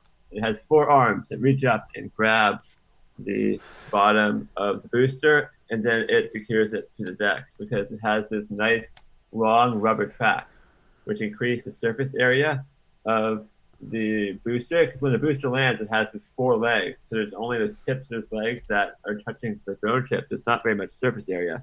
But when that robot grabs the booster, it has those large tracks, which gives the booster a lot of surface area on the drone ship, and that keeps it stable. So that's how they secure it. They used to have crew go onto the drone ship and weld the booster to the deck, but that's kind of dangerous because that booster can move around. Right. So that robot has dramatically increased safety. And the voice you hear, that's Michael Baylor talking. I'm frantically trying to come up with something to show y'all, so you're not just looking at me. Michael, should we roll that video real quick? How much time do we have? We should have probably 5 minutes. It looks like they're still getting going. Let's roll the Port Canaveral history video, okay? Sounds good. All right, so here we go, y'all. This is a video that Julia, the fleet chaser, who will be back on live camera here. They're working out an issue with the remote camera. This is a video that Julia put together about Port Canaveral. Hello, everyone. This is Julia for NASASpaceflight, and I am here in Port Canaveral, Florida today. Welcome to Demo Mission 2 Launch Day, and thank you so much for joining us for our coverage. I have been chasing boosters since June of 2016. That is the first time I saw a SpaceX booster in port, and I've been hooked ever since. So today, we're going to talk a little bit about what does the SpaceX fleet have as a role during launch, booster recovery, and then down the road with our commercial crew astronauts coming home after their stay at the space station. So let's get into that a little bit, and let's also talk a little bit about what that looked like during Shuttle, which was, oh my gosh, 9 years ago already. So let's get a little bit up to speed. SpaceX definitely has changed how we look at rocket reusability and recovery since the Space Shuttle program. Currently, Port Canaveral is home to the SpaceX fleet, which is a large fleet of barges and ships that are dedicated to bringing boosters and fairings home, and soon they will be bringing our commercial crew astronauts home as well. You have 2 autonomous spaceport drone ships, or ASDS, known as Just Read the Instructions, JRTI, and of course, I Still Love You, or OCISLY. Those are the 2 converted barges that now catch the boosters that we see come back to port. We also have the sisters that catch fairing halves, or if all else fails, fish them out of the ocean. Those are Go Ms. Tree and Go Mischief, or Mystery and Mischief. And then we have another 3 ships who are dedicated to crew, or they are also dedicated to commercial crew being brought back home when they splash down or in an abort situation. Go Searcher is the primary commercial crew capsule recovery vessel for SpaceX, and Go Navigator is secondary, although they both are equipped the same and can do each other's role. And then you also have Go Quest, and that ship has been with the fleet since the beginning. Their role is to bring crew out to the drone ship to support booster recovery and make sure that situation is safe, and they board the vessel, they come back, and basically they're the babysitters of that booster and make sure it's secure and safe as it comes back to Port Canaveral. Before the SpaceX fleet, though, NASA had a small fleet named Liberty Star and Freedom Star. So Port Canaveral actually is no stranger to seeing recovered pieces of hardware come back through port. The role of Liberty Star and Freedom Star was to recover the solid rocket boosters. Once the solid rocket fuel was spent, they would deploy from the orbiter and land in the Atlantic Ocean. From there, Liberty Star and Freedom Star would begin their recovery mission by going to the landing zone and hooking them up to the side of their ship. At that point, they then could return to Port Canaveral and enter the lock that would let them into the Banana River Lagoon. Once at the Banana River Lagoon, they could traverse north and enter into Cape Canaveral Air Force Station and Kennedy Space Center waters, where they would be able to offload them to be refurbished and used on another shuttle mission. So what exactly is the SpaceX fleet's role on Demo Mission 2 Launch Day? As you can see here, we are looking at Go Navigator. Go Navigator is the sister ship to Go Searcher. As of when I filmed this, Go Searcher was on the way to Pensacola to be in place at one of the abort recovery sites. And Go Navigator is expected to be located outside of Port Canaveral in case of a pad abort scenario. So let's talk a little bit about what that looks like for abort scenarios on launch day. If you look at Chris Gebhardt's article, and we're linking that in the comments below, he talks a bit about how there are actually 50 abort landing locations, and with that, those locations are going to be monitored for weather prior to launch. So just like Shuttle, we could have a mission delay if weather across a certain percentage, which has been undisclosed at this time, is unfavorable in case of an abort situation. But with those 50 abort landing locations, we already will have Go Navigator and Go Searcher in position. But some of these locations are also located along the Carolina and Florida coastlines. With there being so many locations, Bob and Doug are going to need a little help from some friends. And that's when the Department of Defense Detachment 3 Human Spaceflight Support Office comes in, along with the 304th Rescue Squadron. They have been practicing to be ready for crewed spaceflight again since the Shuttle mission, but they have actually played a role in recovering astronauts since the Mercury, Gemini, and Apollo era, and then again during Shuttle. So they've been on mission getting ready for this very day in case additional support is needed. The crews we're looking at then would comprise of Go Navigator, Go Searcher, and then the Detachment 3 and 304th Rescue Squadron, which can deploy from multiple locations to be able to aid Bob and Doug in recovery within an hour of them splashing down in one of those alternate locations. The second mission that the SpaceX fleet has on Demo Mission 2 launch day is, of course, booster recovery. The view you have right now is of two autonomous spaceport drone ships side by side.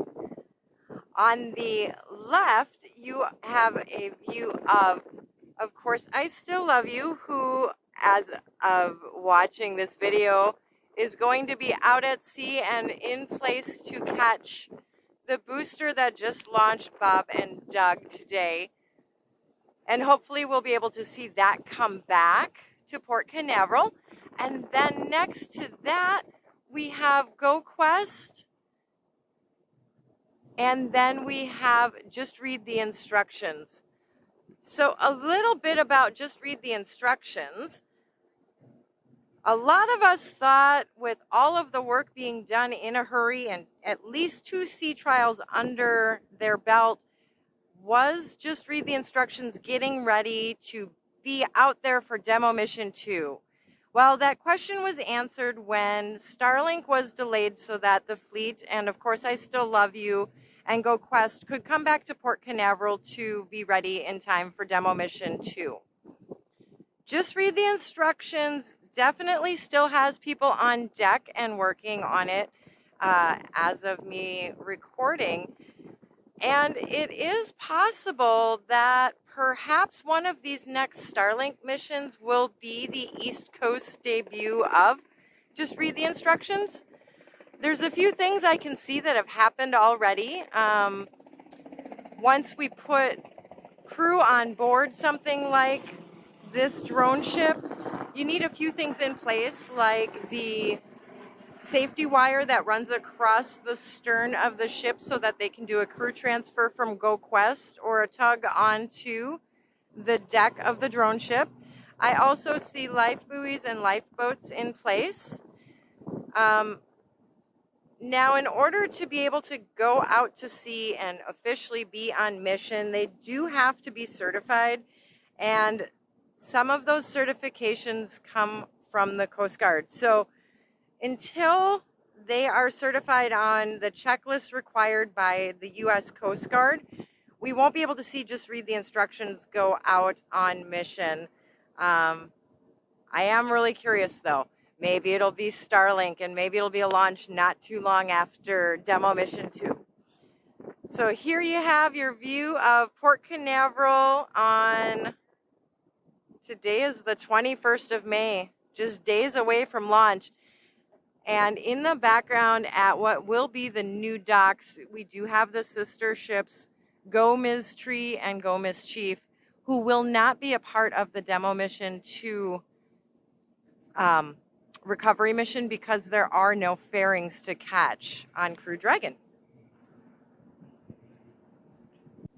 Thank you for joining me here in Port Canaveral along with the ships of the SpaceX fleet. I hope you enjoyed my coverage, giving you a little bit of an update of what to expect for Demo Mission 2, along with those ships behind me. The next time I should see you in port will be when that drone ship behind me returns with the booster that just launched Bob and Doug today on their mission to the International Space Station. The first time we have launched crew on mission from American soil since the Space Shuttle program. I'm super excited to watch along with you, but if you have any questions, please reach out on my Twitter feed, Julia Bergeron, or to another member of our NASA spaceflight team.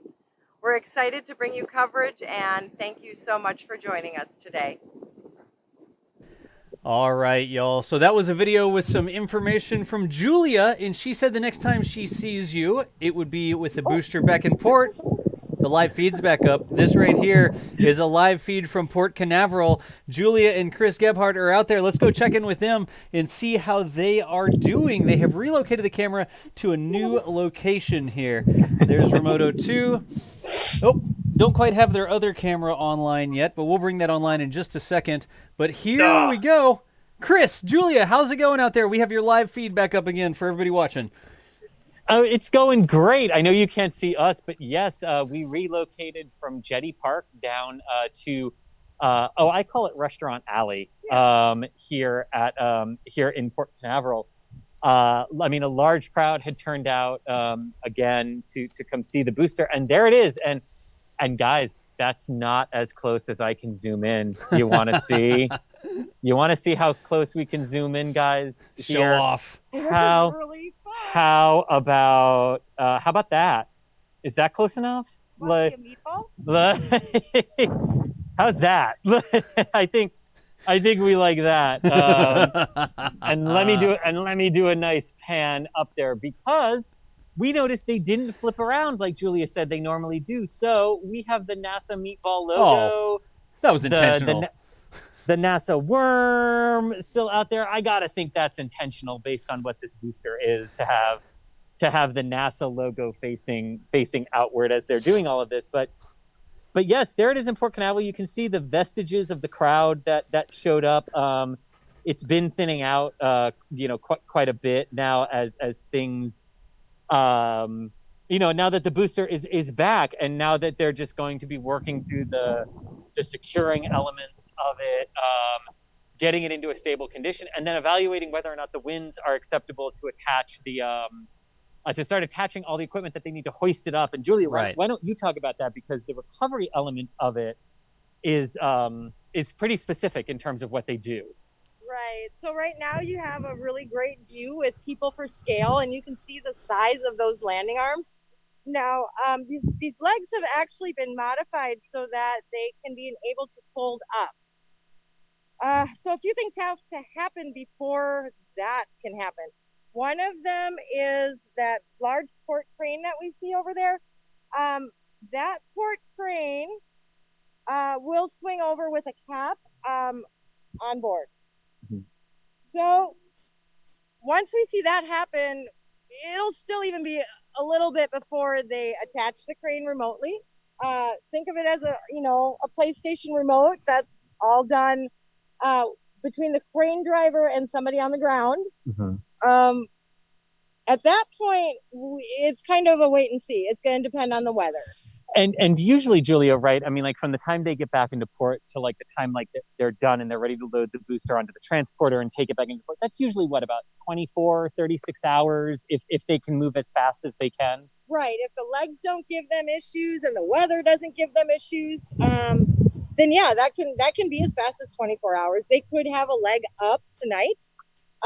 Or they might let it sit overnight and go back at it again at 8 in the morning, and then all of a sudden by noon, 4 legs are up and the transporter's ready.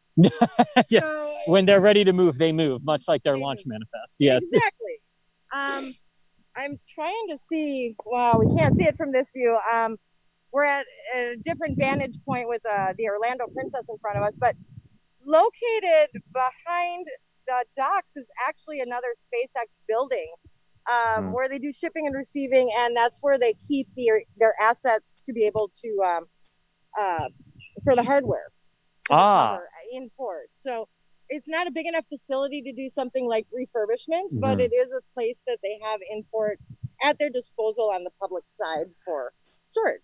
Now, I'm sure one of the questions that have come up, and Das, I know we want to do like a question and answer session here, but I'm sure one of them that's come up is, you know, SpaceX still says they want to do the same flight of a single booster within a 24-hour time period. Right. Now, obviously, that couldn't happen if they land out at sea because it takes several days to get back. So do you think some of those speed elements of how quickly can we retract the legs, how quickly, because you said like, oh, at 8 o'clock, they could be picking it up and then boom, 4 hours later, it's on the transporter and going back.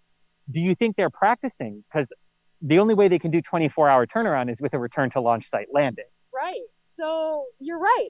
What we see in front of us could very easily be what happens out at LZ1 and LZ2. So there is a stand that they put the booster on before they retract the legs. That stand, there's an identical one to it right out at LZ1 and 2, which sometimes you can see from their landing shots. So exactly, this process that we're seeing, put the cap on, crane it over, lift the legs, put it on the launcher.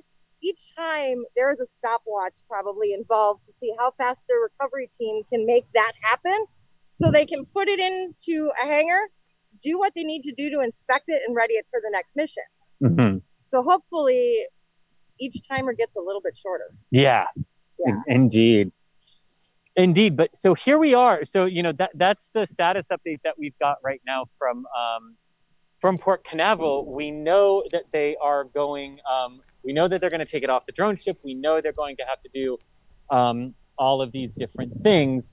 But again, the weather conditions here today and how quickly they'll be able to move are something that we're not quite sure of. So we wanted to show you where they berth. We're not going to stay live for 24 hours to show you the whole recovery process. I mean, Das might want to. But we do want to take your questions, right? And there are questions that we have, right, Das? So, Chris, to give some people a sense of scale, can we zoom in on the bottom so we can see the people walking around and talk about the octograbber and the legs and the way, like, why doesn't this rocket fall off of the ship? It's super tall. It's like 10 stories tall or something. Why is it not falling over? That's what people are curious in. And if you all have a question for us, tag us at NASASpaceflight in chat. We'll grab some of these questions and we'll do a Q&A here like we promised. So go ahead, Chris. So the question is, what keeps it from falling over? What's anchoring it to the drone ship right now? Okay, so literally what is anchoring it to the drone ship is that octograbber that we talked about. That gives it the weight at the bottom of the booster so that wind can't touch it. Think of it as a very heavy paperweight, except it holds a rocket. Like a sandbag that you put on a tent so it doesn't blow away. Where is it? What do we see right now that's the octograbber, Chris?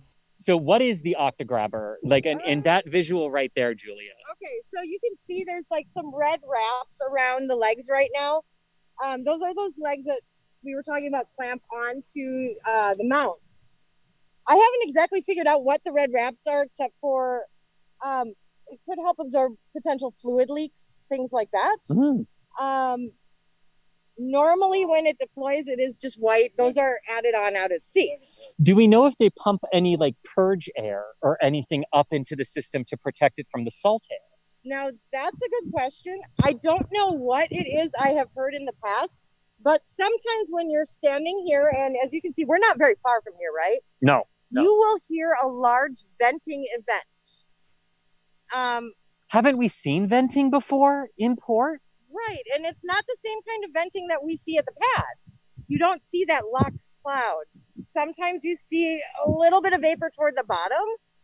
I don't know exactly what that is, and it's loud. The whole port can hear it when it happens. Like, it'll startle you. And one time there was kind of a weird green kind of flame that went with it. Like a weird green kind of tap. Yeah. Yep. So not everything necessarily gets flushed at sea, and they want to make sure that that is taken care of before they handle it and move it and potentially create a spark when it goes onto the pad or onto that stand. Right, because any residual propellant that's left in the tank is vented out and has boiled off by the time the crews get onto the drone ship to actually secure it, or rather finish the securing, because the octograbber is remote controlled, right? So it can go out and it can grab it and secure it beforehand, or do we know? We don't know for sure. Okay. Because although there's technology with lots of GoPros, right? Yeah. Sometimes those boosters land kind of hard. And yes, they do. You have to check the clearance, because who wants to be the person with the control to run the octograbber out and knock over that booster once it's been caught? Yeah, no one. So it's an unknown, because they're out at sea, and anything that I've learned, I guess, shall we say, I learned by watching tracking behavior. Ah, okay. I don't know this from a verified source. It's a behavioral learning process. Now, like almost everything we know about SpaceX is we observe, we learn, like when they launch, right? And we always say, look for the big vent at T-minus 20 minutes. SpaceX didn't come out and say, look for the big vent at T-minus 20 minutes. That was all us, observing what the fueling patterns of the Block 5 boosters are and realizing, okay, that's normal. So now we know to look for it. Right. Yeah, so and Chris. Sometimes we might know. Yes, Das, yeah. I set it up so I can draw on the screen as well, and I sort of illustrated. You can see they're removing the red wraps from the big struts that secure it down to the octograbber right now, right? Did I get that right? Yes, they are. Yeah, they're removing those big red covers that you were just talking about, Julia, and they look like huge struts. Yeah. Yes, now you have the large struts. Yeah, so those are the anchors that come out of octograbber, or that they go attached to octograbber? Yeah, okay. Yep. And so another thing, didn't they used to weld? They may just be there to protect them from the salt water as well. Yeah. True, and I think, Das, you're asking, didn't they used to weld the legs to the deck? Yeah. Yes, lock and chain. Yeah, but how did they do that, Julia? They literally went out there and they would use giant jack stands. And they'd prop them up under those the launch mount points, and then they would use chain to the jack stand to secure it down, and that was the way it happened. And isn't that, if I'm remembering correctly, because Das, this question is great, because the new octograbber that we know is on Just Read the Instructions is compatible with the Falcon Heavy center core. We've been told, and we believe, because we know that was a goal. But even with this octograbber, the Falcon Heavy center cores, right? Isn't that why we lost one? Because we landed it successfully, but then the seas were too rough, and before they could get in there and literally chain it or weld it is when it fell over. Right, and when you saw that come back to port, you could tell exactly what would have happened is the drone ship went this way in a swell instead of riding a swell. And when you can't control that action, then you have a booster that just tips over. And then it hits the side of the drone ship and you lose your grid fin. Because only the, I believe only the kerosene tank came back. Or it was the bottom one, whatever the bottom part of it is. It split like right at the kerosene locks weld line when it tipped over. Yeah, very sadly. And sometimes that happens because it is not safe to transfer that crew. Right. And it's out of your control. So that behavioral pattern is a lot about going, ooh, we know the seas are rough, and we haven't seen a tug move. It means they're in babysitting mode and they can only watch, but they have to stay a distance away in case something happens and it falls over. Because it still has residual propellants inside of it at that point before they can vent the tanks. Yeah. Gotcha. So, Chris, the other comment on a booster sitting on a drone ship is that with the engines and everything down at the bottom, the center of mass of the booster is down lower to the deck of the ship, and that also helps it not fall over, right?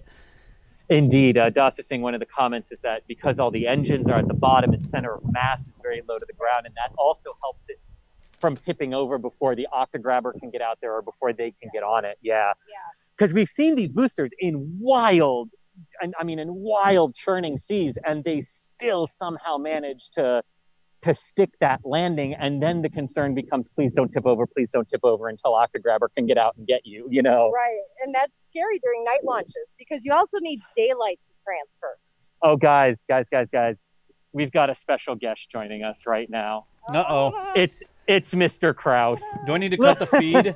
Uh-oh, cut the feed. Do we need cut to the cut microphones? The feed? It's what it does. Were you just up in the helicopter? Yeah, I just got that. How was it? It was great. I just posted a photo. He's got to get close to the mic, Chris. So John was up in a helicopter, one of the port helicopters that you can rent and charter. So he was up getting some aerial shots of the booster coming in. Oh, I just did.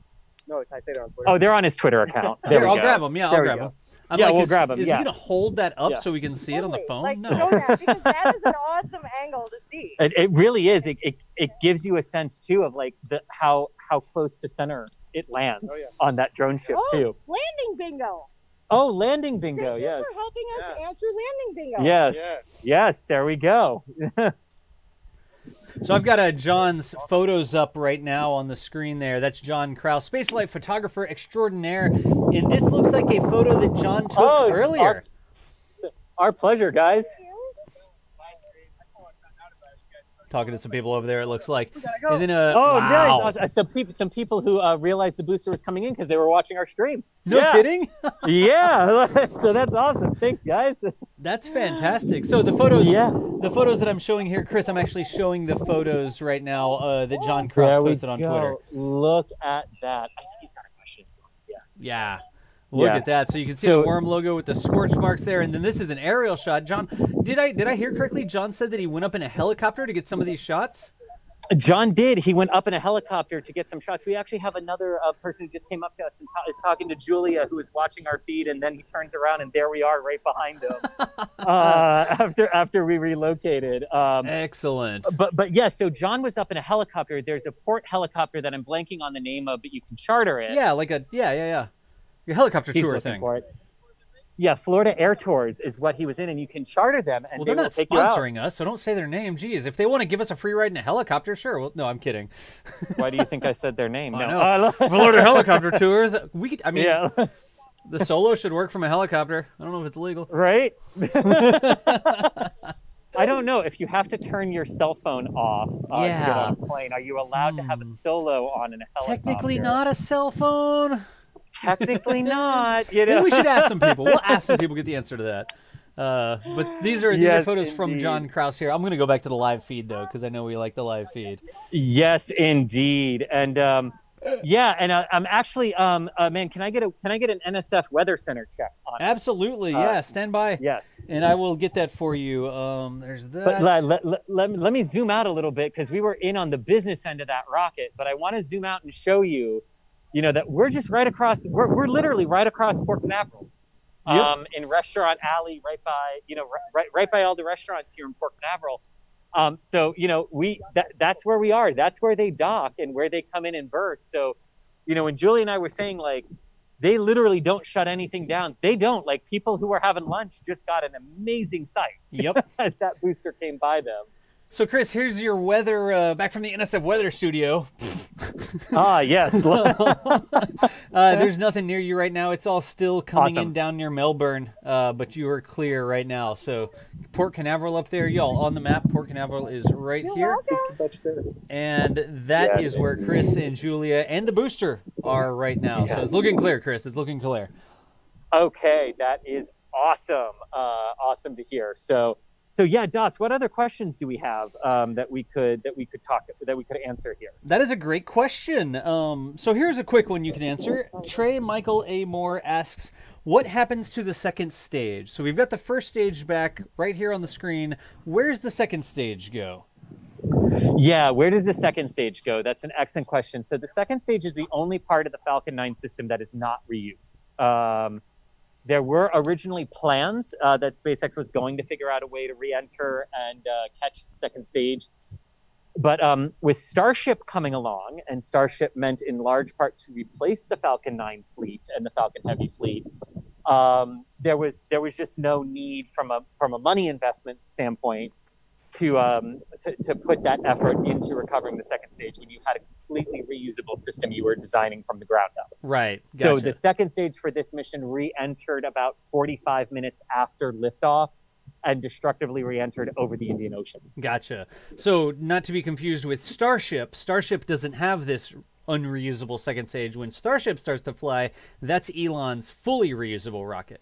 And Falcon 9, the second stage is not reusable. So Falcon 9 is partially reusable. You can reuse the capsules, you can reuse the booster, but that second stage is destroyed, correct? That is correct. And in fact, what we've seen in Boca Chica, right, all our live streams, all the great stuff that Mary gets us, right? We're actually looking at the second stage of Starship. Right. That is just the second stage. The first stage is 2.5 times taller than that. Wow. Yes, from what you see at Boca Chica. But yes, so, we're seeing them actually test the second stage first, which is also totally different from how spaceships are normally tested, right? If it works, If it works, it works. Exactly. So here's another question. This is from Cole Logan. Cole, thanks for the chat there. What's the fastest for a booster to fly again? And I think it's a question about turnaround time. Do we know the fastest SpaceX has turned around a booster so far? Yeah. So the question is, what's the fastest SpaceX has turned around a booster so far? So, from launch to launch, it's about 63 to 64 days. But that launch was actually ready to go several days earlier and encountered delays after, not technical related, just delays because of weather and recovery. Right.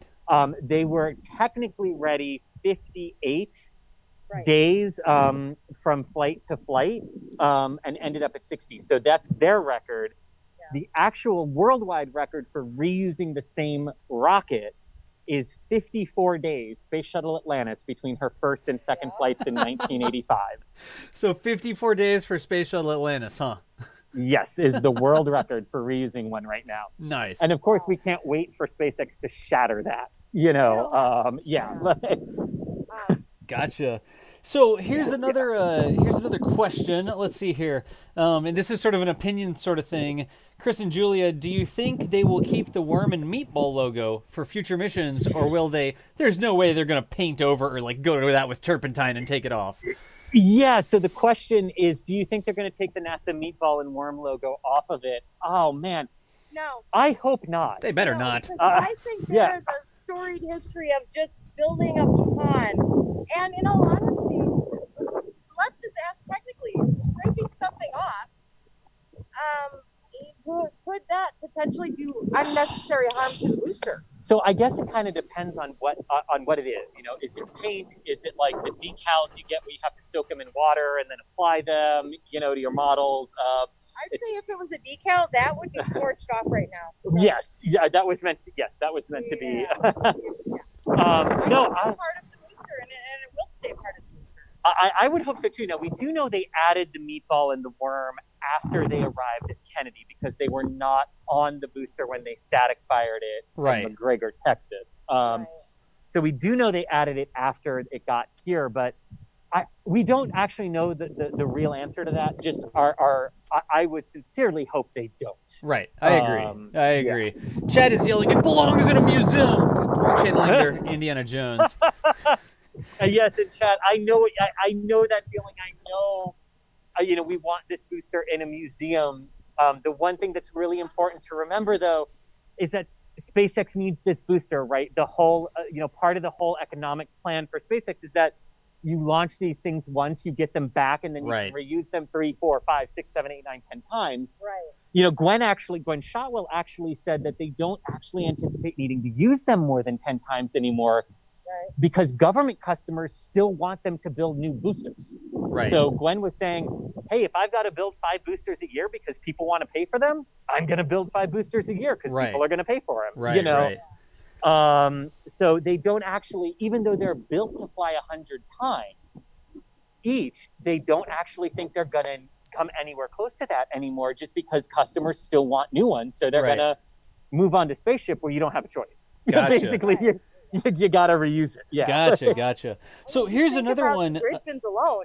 Oh, sorry. Julia's saying just think about the grid fins alone. Yeah. They can't go in a museum right now. They need them. Yeah, that's true. The grid, all the recovery hardware is got to be well over $1 million on there. Yeah.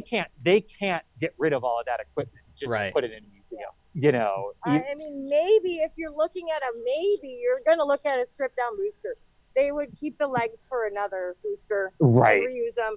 They're gonna keep the Merlins, and they're certainly gonna keep those one-piece titanium grid fins that are a lot of money and take a lot of time to make. Right. Exactly. So exactly. Maybe if you're a fan of them keeping it and not reusing it, You might see a stripped down one, which honestly isn't quite as cool. Right. Yeah. So, Yeah, true. yeah. Gotcha. Very true. So good questions there, Chris. I have more questions. Y'all want to take some more? Yeah, let's keep going. All right. This is good. Yeah. So this is from Ben and Jerry's Ice Cream. That's their username. Ben They say, and Jerry's NASA Ice Cream has a Spaceflight, question. where do they dock in the port? Awesome. So where, like if I was to bring up a map, which I'm going to do while y'all talk, where do they park in the port? So the question is, where do they berth in the port? And berth. DOS is, or dock or berth, whatever. Yeah. DOS is going to pull up Google Maps. So do we know the name of where they come in? This is the North Cargo Pier 6.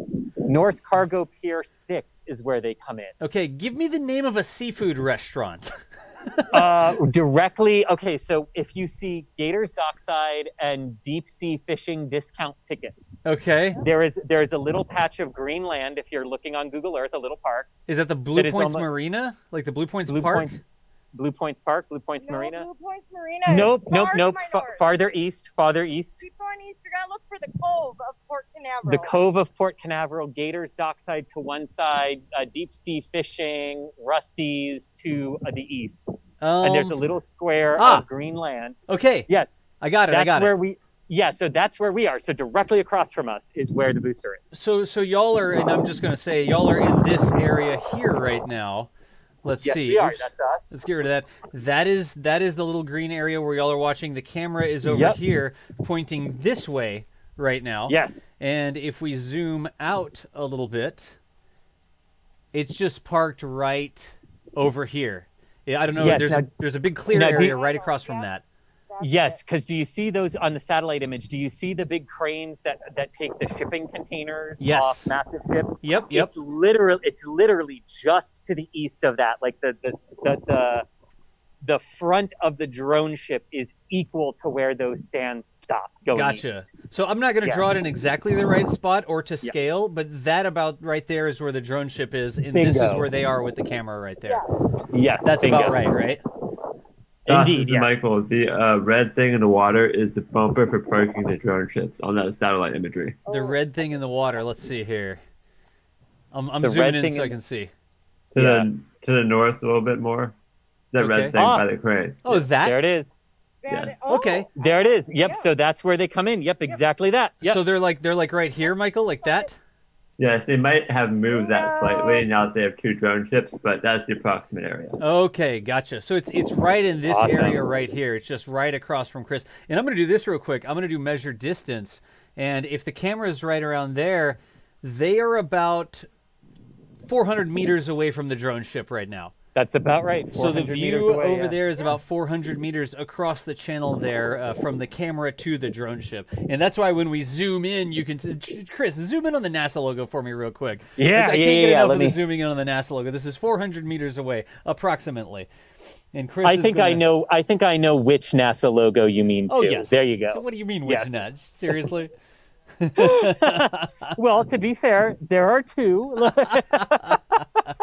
So that's about 400 meters away right there, y'all. That's a great question. The logo of my childhood. Yeah, Julia just said this is the logo of her childhood. There you go. Yes, it's the logo of my childhood too, because they didn't change until the late 90s. Yeah.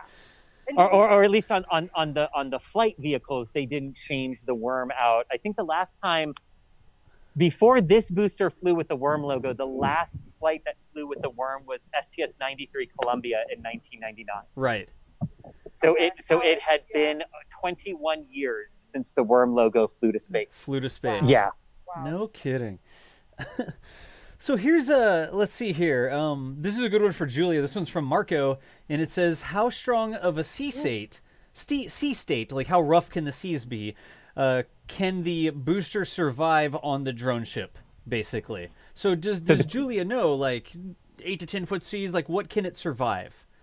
Yeah, so the question is, what's the maximum sea state that a landed booster can survive standing upright on that drone ship? Do we know the answer to that? Or what have we observed, maybe? Or what have we observed? Well over 10-foot swells. Close, oh gosh. We were all here together for that. There was a mission we were together for in the winter. And I was looking at buoys to see the sea state. I'm trying to remember how far I said those waves were. I want to say they were about 10 15. to 12? Yeah, they were.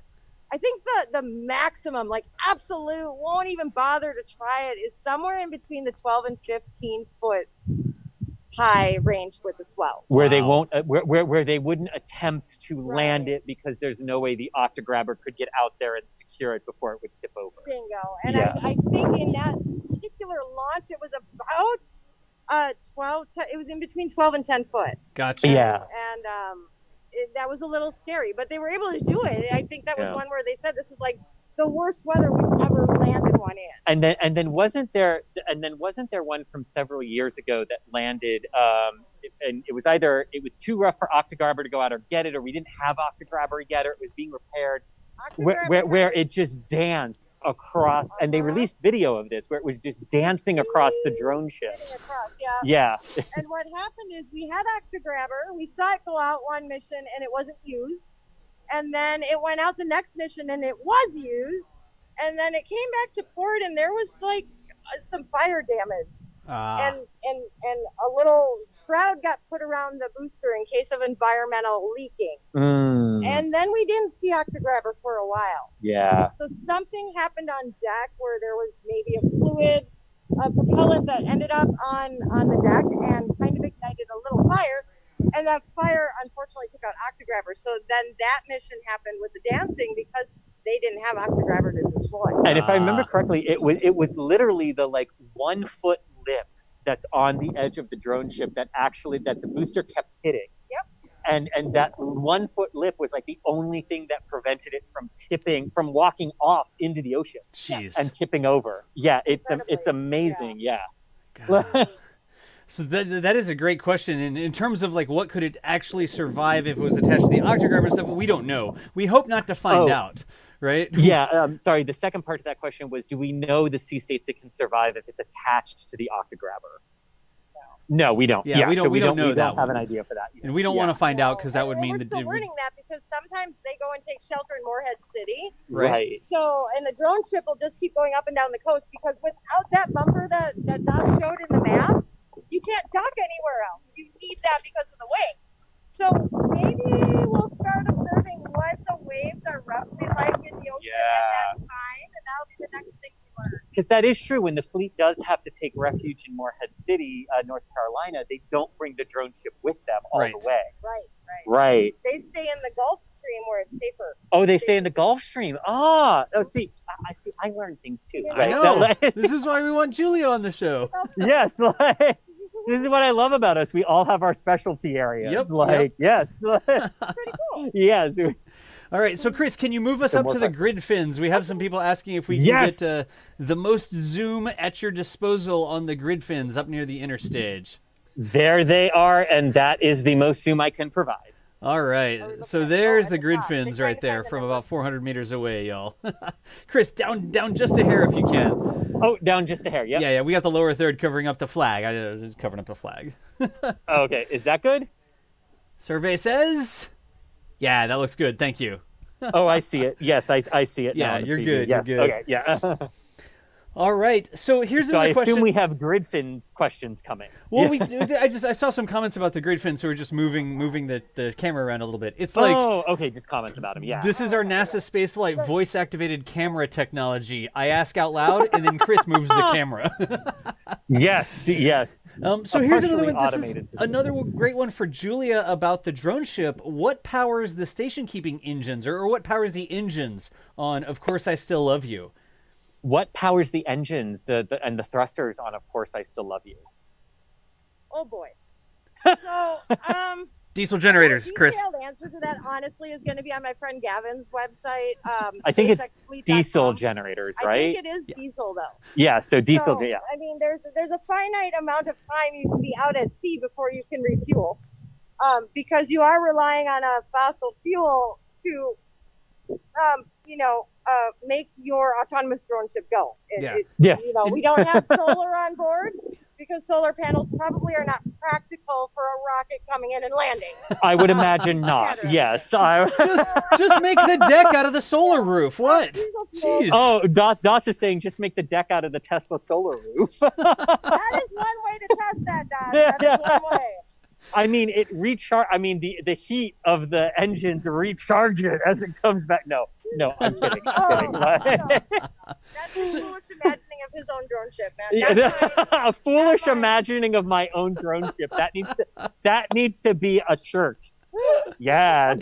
Chris, I can help out a little bit because I've looked at that a lot. I actually used to work for an offshore drilling company back in my younger days, and the technology that the drone ships use to stay in one position is literally offshore drilling technology, so oil rig technology, right?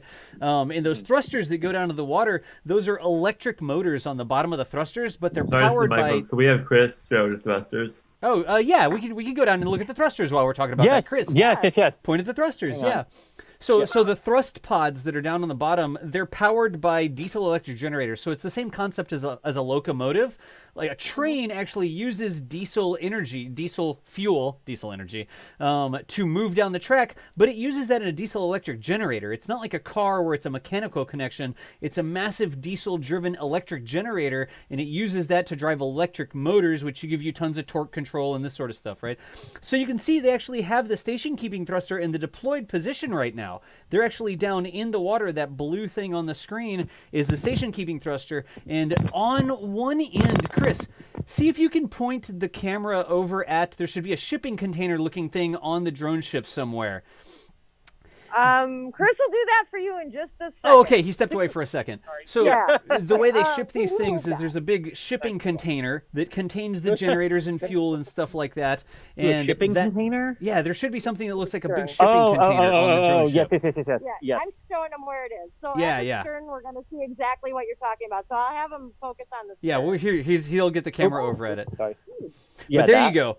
Those shipping containers on the back there, those are the generator units for the station-keeping thrusters. So we went all through that, and Chris, that's the same sort of technology that I used to work with the offshore drilling company that they use to keep the station-keeping for the drone ships. So that was a great question. That's one of the things that I love is the station-keeping thrusters. And you know what, Das? What's really cool about that is you're going to see more of those containers on Just Read the Instructions. If they were parked side by side right now, you would see that those bigger thrusters mean more containers. Yeah, they have like upgraded thrusters on the other ship, don't they? They do. Like these look like teeny tiny toothpicks compared to what is now permanently underwater on the other drone ship. I'm going to put up a picture of thrusters on Just Read the Instructions. Cool. Arriving on its deck. That's from Julia. Those are the upgraded thrusters, right? Yes. Exactly. Look at that. So that's crazy. And one question people ask me then is, does that mean that Just Read the Instructions can be fully autonomous? Probably could be in theory, right? Will it be in practicality is yet to be seen, because you might want to tug out there in case you have some engine failure. Right.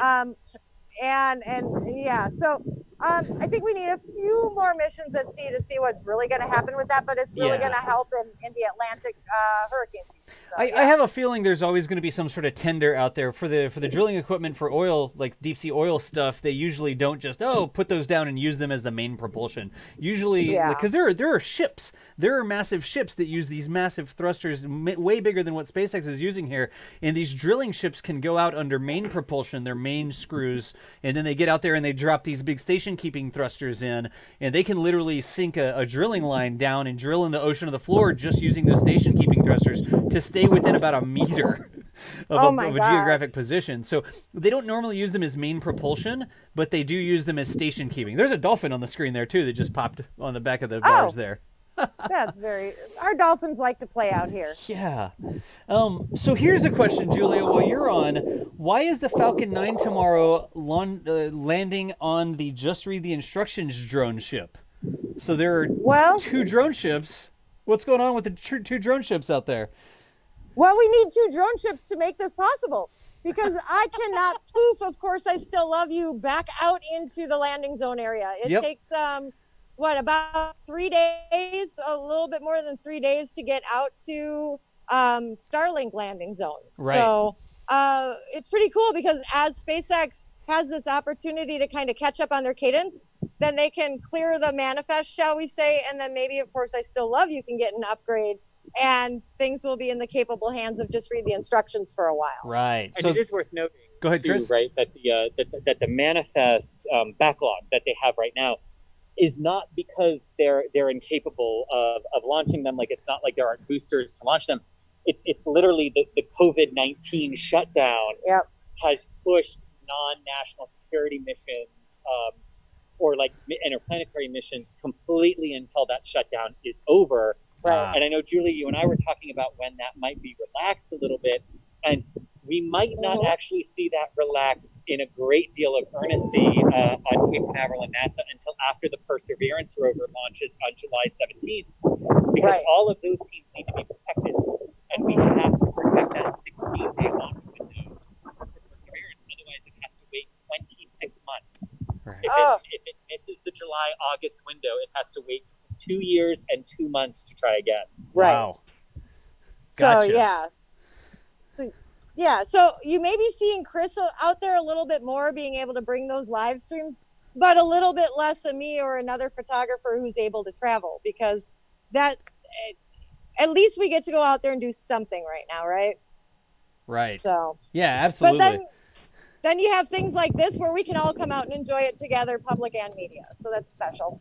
Which is still nice. And y'all, just for chat real quick, the people that are watching, we are working the limitation with the mic. You're not hearing most of the wind right now. We've removed most of the wind. You can see Julia's hair blowing and stuff, but every now and then we understand we're getting some audio, and they're sharing a mic as well. It's a headset mic that's sort of built into the cable. So yeah, there it is on the camera. And when Chris walks away, it's a little bit harder to hear him, and we are sort of watching that. But Chris and Julia, it's a big difference when Chris is away from the mic and when he gets closer to the mic, just so y'all know. I'll make sure he comes a little bit closer. We're good. Yeah. Or just hold it up over, have him speak at that mic for us, because it's a little hard to hear him. Okay, and he is asking, can you guys check the weather for us, because it is starting to cloud up here. And on that note, what happens is in port, we follow the same guidelines as we do out on Cape. Yep. So if they issue a phased lightning or weather warning or winds, we have to observe that ourselves. Yep. So I've got the weather for you here. The weather's actually looking pretty clear at Port Canaveral right now. I'm not showing anything coming into your area. That doesn't mean that something couldn't bubble up there, because I'm a live streamer, not a meteorologist. But right now it looks clear to Flagtown. So. Okay, good to know, because I feel like we're actually surrounded by the sort that will rain on us. Again, I'm not a meteorologist. I mean, I'm just looking at the radar, and I don't see like a massive bit of rain coming your way. It's just sort of bubbling in the area, but you know, live streamer disclaimer. We're good then. We're good. All right, y'all are close to the vehicles, so you can move the equipment in if it starts to sprinkle or something like that, right? We are to a point. It's just across the little road. Yeah, gotcha. And if y'all are ever in any sort of situation where you feel unsafe, if it starts to lightning, if it starts to rain, even if the crowd gets too big, if too many people are there, you know you always have the stop work authority, stop stream authority. You can tell us, hey, we got to move, and anytime you want, never fear to tell me that, okay? All right. All right. We'll call it stop stream authority. Oh, stop stream authority. Yeah, I got that. Like stop work authority, but anyways, whatever. We're good. All right, so another question here really quickly.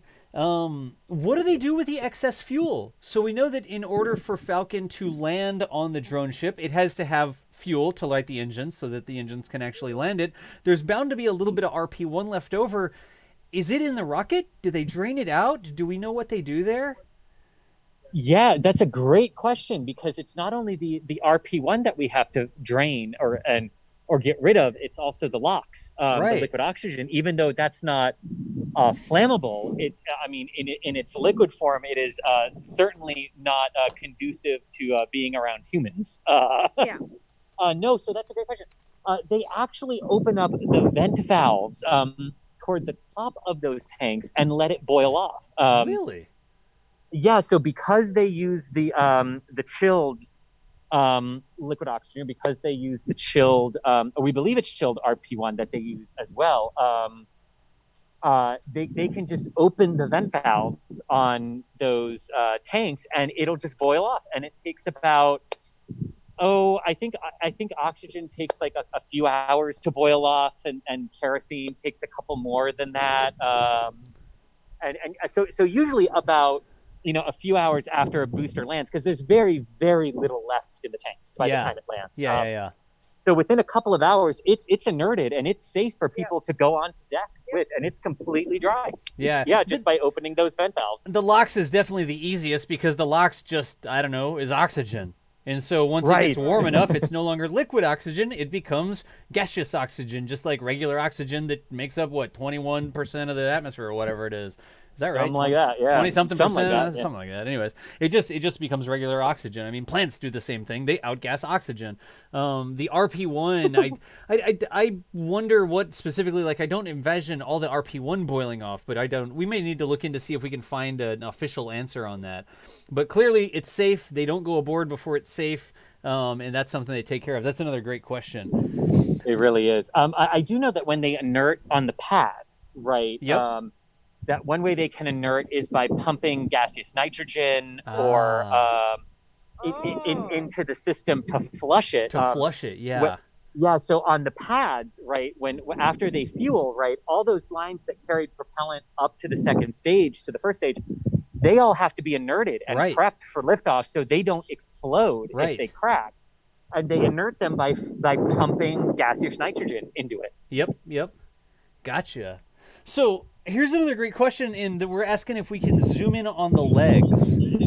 Zoom in on the legs. I certainly can, yes. The question is, how can they fold up and reuse the legs if there are those in the pistons if they crush at landing? So we're talking about crush cores and the way that the legs fold up. Well, yes. So Julia, take this away. This is you. Oh, yeah. Remember the one where, we thought it was going to tip over. It hit so hard because it came up, when you watch the landing at sea, they came up out of a swell just as the booster came down, and the legs just kind of went, I can't do this. And they hit the slip. So, hang on 1 second as the semi-truck passes us. Yeah. Okay. So that was a case where they couldn't get octograbber underneath, and they had to use the jack stands and the chain. Right. Which made me wonder, are they even going to be able to fold those legs up? Well, they were able to do it. They did. That's what I was going to say. It was one of the fastest turnarounds that they've ever lifted 4 legs. So either it didn't destroy the crush core, or they can still retract them with a damaged crush core, and it becomes like a hangar maintenance issue, not a port maintenance issue for transport. Right. So I think what it is more a matter of, did you damage the pins? Did you damage your connect points, or did your pivots get a bend in that? Because that's going to make that action a lot harder. Yeah. So even if it's crushed down all the way, as long as the crane is coming down. The crane is coming down. Oh, nice. Show you the crane. Oh, hey. The crane is coming down to get the cap. Oh, the cap that they will install on top of Falcon 9. So right there on the screen, y'all, that crane is actually coming down, and it's sort of like a load spreader or something that goes on top, right? Blue containers too, because the stand's right behind it. Okay, cool. Oh, sorry. So repeat that for me. We were just talking about how to line up the shot so you can see a couple things like the stand and the crane coming up. Yeah, gotcha. So it's like a load spreader or something that goes on top of the Falcon 9. Like they're going down, they're going to pick this piece up, and you're going to see this red crane pick up. It looks like a hat or a cap, and that's going to go over and it gets connected to the top of the Falcon 9, right? Right. Indeed. So it's a hat, and it's got Tesla batteries on it. It's got cameras on it. No kidding. Yeah, it really does. It has a solar panel at the end of it. So when they crane it down, you can see, it's kind of cool when it's horizontal because you can see the solar panels and the battery pack. Yeah. So that answers how that's powered, right? Okay. But it has cameras on top, and it has, you're going to see on each corner, it has kind of like little weighted strings. I mean, they're cable. So I have a follow-up question, Julia. What? Why would a lifting nose cap need power? A lifting nose cap needs power so that it can clamp onto the inner stage. Oh, it's not fed by ground power or hydraulics. It's all on board? It seems like it's all on board now. Ah, yeah. okay. There's nothing, because there's no like cord that goes down to the ground. It's not That's even true. like It's just the cables. Yeah. So nobody gets up there with a wrench or anything and tightens it down. We think that it automatically grabs the top of the rocket. It's like all hands off now. They used to go up in a cherry picker and do it. No kidding. But now I do believe it's all remote control, and the little pins inside of the cap just kind of go ping, and it latches on with enough strength to actually pick it up. And Doss, I'm going to make you very happy. I just realized there is a wonderfully permanent covered pavilion 10 feet from us that we can run under if it starts raining, so we don't have to stop. Excellent. I mean, yes. if they're moving equipment around, I would love to see this cap. If they're gonna pick it up and me too. Even if they don't pick up the rocket or anything like that, if they're just moving it around, I would love to see that. You know. Yeah, keep and your we've eyes got right on that we've got crane. it centered, so when they pick it up, that's where it's coming up from, dead center in your screen. So, and then just immediately to when I'm looking at it's to the right. You guys see a blue set of containers, and then like gray structure behind it. Right. Like a big. That gray structure looks like a is test the stand almost. That's the stand where they put the booster and they fold the leg. Oh, here, y'all. Look, let me show it. Let me show it real quick. What is that? That's on RO2, and we'll take off the top camera. So right here, this is the stand in the background. You can see. Let's swap over to present without that camera, and then go like that to transition. So this, I'm going to draw.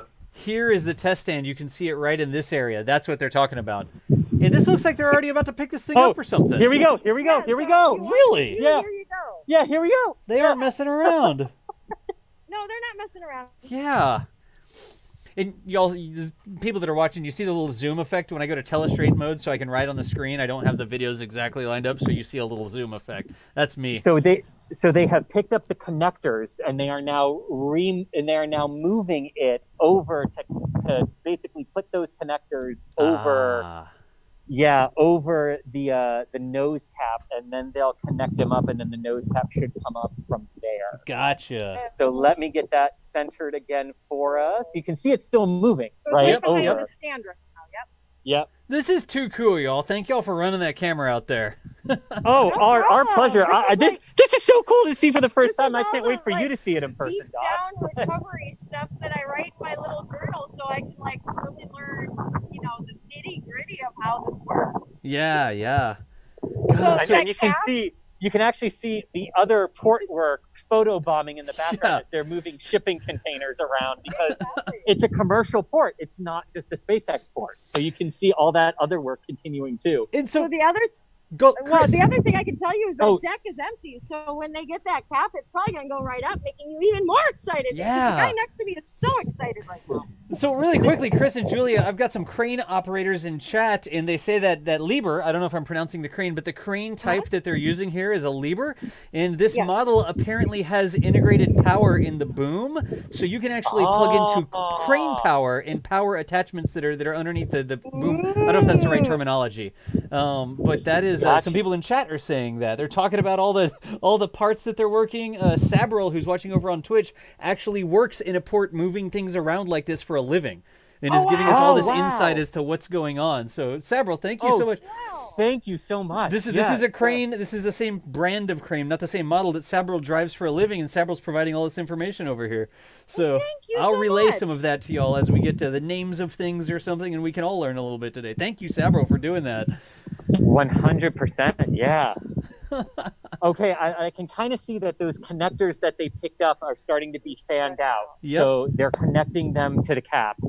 What are those, Sabril? What are those called? The chain pieces that had the little eyelet-looking things on the bottom. Is there a technical term so we can be cool and use the technical term? Yes. But just look at the speed of which they're moving. I mean, this thing hasn't. This thing has been here maybe 45 minutes ish, maybe 45 an hour. I don't even know if that. Yeah. Yeah. I mean, they came in right around 2.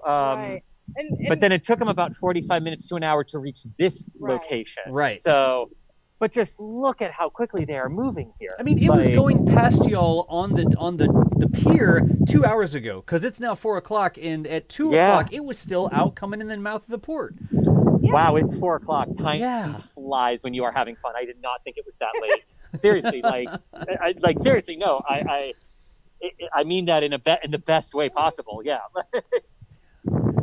Yeah, so chat says, don't underestimate how quickly they work in ports. Laying still in a port is a waste of money. Well, very true. That is true. Because that's true. Because they're paying port fees. They're paying. They're paying everything. I just felt the raindrop. Time to move. Oh, time to move. We're moving. Okay, Yeah. so All right, y'all Julia, move. if you can take this Okay. and the backpacks, and I will pick up Hey, the we're gonna tripod. like move while we're on. So Yeah, we're gonna move while we're on. Yeah, no worries. I'm I'm going to the go ahead and platform. freeze the image and y'all move. Go ahead and move. Oh no, we're good. We're good. We're good. Okay, here we go. Yeah, so y'all are Wait. clear to move. Oh, okay. Good. And y'all, they're going to move that camera. I've just paused the live feed really quickly, and they're going to go under some cover. The weather radar not cooperating with us here. Let's go and see what we have. It looks like we just have some little scattered showers that are popping up around Port Canaveral, so they're right about here on the screen right now. So. Oh crap! We're gonna not be able to see the thing. Oh shoot. Uh-oh. Oh, that's not good. That's not good. That's not good. Okay, hang on. And we'll let them do their thing. I'm actually going to pull off I have their, big golf umbrella. I'll run and get it from Thank my you. car. I have a giant golf umbrella. There you go. She's getting a golf umbrella. Chris, is that a sunshade maybe?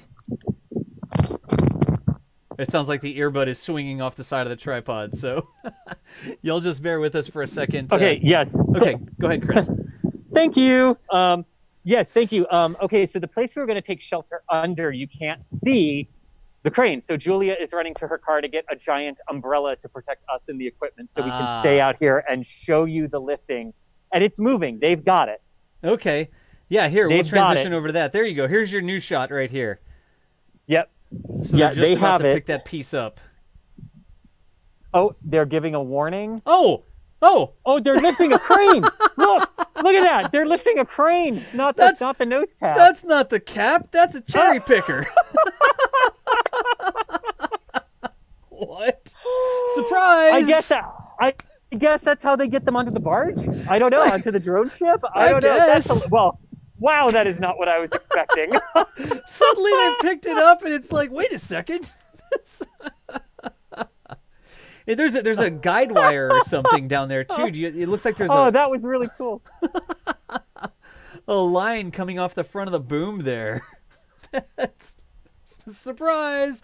See, we're commenting live. Yeah, Julia, they picked up a cherry picker. Oh well, surprise! Surprise. Surprise. And apparently chat is saying there's a guideline coming off the front of the cherry picker there to keep it from spinning. So they're keeping that thing stable. You don't want that to get blown by the wind and act like a I don't know, a tail blowing around in the wind or anything like that. Rigging. Okay, Exactly. so it's Exactly. rigging that they were using to pick this thing up. It's a generic term. Yes. They picked up with their big crane. They picked up a smaller, not really crane, like a little crew lift there or something. Yeah, and look at that. Cool. Look at the American flag blowing. Y'all see the American flag blowing? Yeah. Yeah. The wind is stiff out there. Chris, earlier y'all said it was like 20 to 25 miles per hour, right? It was out on the end of the jetty. It's a little bit calmer here, maybe 15 to 20. But I mean, you can see that cherry picker also kind of getting buffeted at times by the wind. So you can see how that it is very windy here as another squall line moves in. Wow. So yeah, it's a tagline. It's a tagline that keeps it from rotating around. And so Sabril over here says the Lieber Harbor cranes have rotating hooks. So the red part that they attach the chains to, that can apparently rotate and try to point the load. But it's always a good idea to have a guideline when working this close to expensive equipment, like a rocket. Yes. Yeah. I would agree, right? Yeah. For sure. I think that's Chris. Could we zoom out a little bit and see the sure crane? can, yeah. Like see a little bit more of the crane, because that's the base of the crane in the background there. That gray. Yes. Yeah. Hang on, we're passing off the umbrella that's protecting us right now. And Gotcha. Equipment. There we go. So how does that look? That's yeah. We can see the crane in the background there. Yeah. Definitely see the clouds and everything like that in the background It's windy. as well. But zoom. Look, they're getting up close to the rocket. Zoom back in on the cherry picker now. Yes. It's the voice-controlled Will do. camera. We're used to shuffling around between each other. We're good. We're good. There we go. Lowering it down, lowering it down. Of Yeah, course, that's it's what gonna I go wanted to behind the get. Ship. Yeah. So they picked it up from the dock and they brought it over and they're bringing it down onto the drone ship. And the funny thing is, that's on this side. The booster is further away from us. Wow. Right. It's all about the perspective and the angle of that dock. Yeah, yeah. So one thing they'll do with the cherry picker is they will probably release a few of the pins while it's on the drone ship, and that'll make the legs easier to fold up once it's on the stand. So yeah. Gotcha. That's another part of the process. Yeah. Gotcha. That's just so cool. I was not expecting a cherry picker. Neither was I kind of forgot. And all of his excitement to see a cap, I forgot sometimes we need other things. We need other things first, right? Yeah. Wow. So Chris, really quickly, can you zoom in on the crane's control cabin? I can, except it is completely hidden by the actual crane itself right now. But I can show you what I mean. Oh, yeah. I see what he means. But, I mean, you might be able to see enough for him to describe something to us. Yeah, we wanted to see how if it's hidden behind the crane. Oh, that's yeah. it, yeah. Okay, zoom. That's all the way zoomed in on that, right? It is, yeah. We're trying to see. We'll have a much better angle of it when they rotate back to go get something else. Right. We were trying to see. Apparently, these cranes can be operated by remote control from the ground. So you can either have a controller on the ground, or you can have somebody up in that cab actually operating the crane. And so we were trying to zoom in to see if there was somebody in the cab. So we'll go back to that whenever the crane turns back over the other way. Let's give a peek at the cab again. But let's go back and see the rocket again. Yeah. Do we want to scooch together where you can get a little better angle, seeing as we have the umbrella? Give us a second, Das. I'm gonna keep it centered, but we're gonna move since the rain isn't all that bad right now. Okay, good deal. But we're literally picking up the whole tripod. And the solo, and the modems, and the batteries, and. And the solar, everything. Everything goes for a drive. I'm just going to leave the video feed up here, y'all. There we go. And Chris, let's see here. I'm checking on your solo, and I'm happy to report that the solo is now fully charged. Yes, and I have a green light. Yep. On it as well. Green light means fully charged, so good deal. Ripped the earphones out of our ears. They're moving it. But yes, I confirmed that we have a green light on the solo as well. Excellent. Yeah, there's the cabin, so we can see the cabin now on the crane. The chat is super curious as to whether there's somebody in there operating it. Let me zoom in. I know, Chris. I know we're like saying, "Oh, point at this, point at this, point at this." Oh, no! I'm happy to. I love this. Yes. Oh my gosh, I'm gonna blow away. Okay, there we go. All right, I got the umbrella now again. Sorry, we have to pass the umbrella back and forth to one another. Yeah, when right we do here this. we'll see a silhouette. If there's an operator in there, we'll see a silhouette if that crane turns enough. Oh. They might be. They're going to pick something else up. Yeah. I think I see a leg in there. We need to shimmy some more. Hang on. We need to shimmy some more. Hang on. Okay. We're shimmying.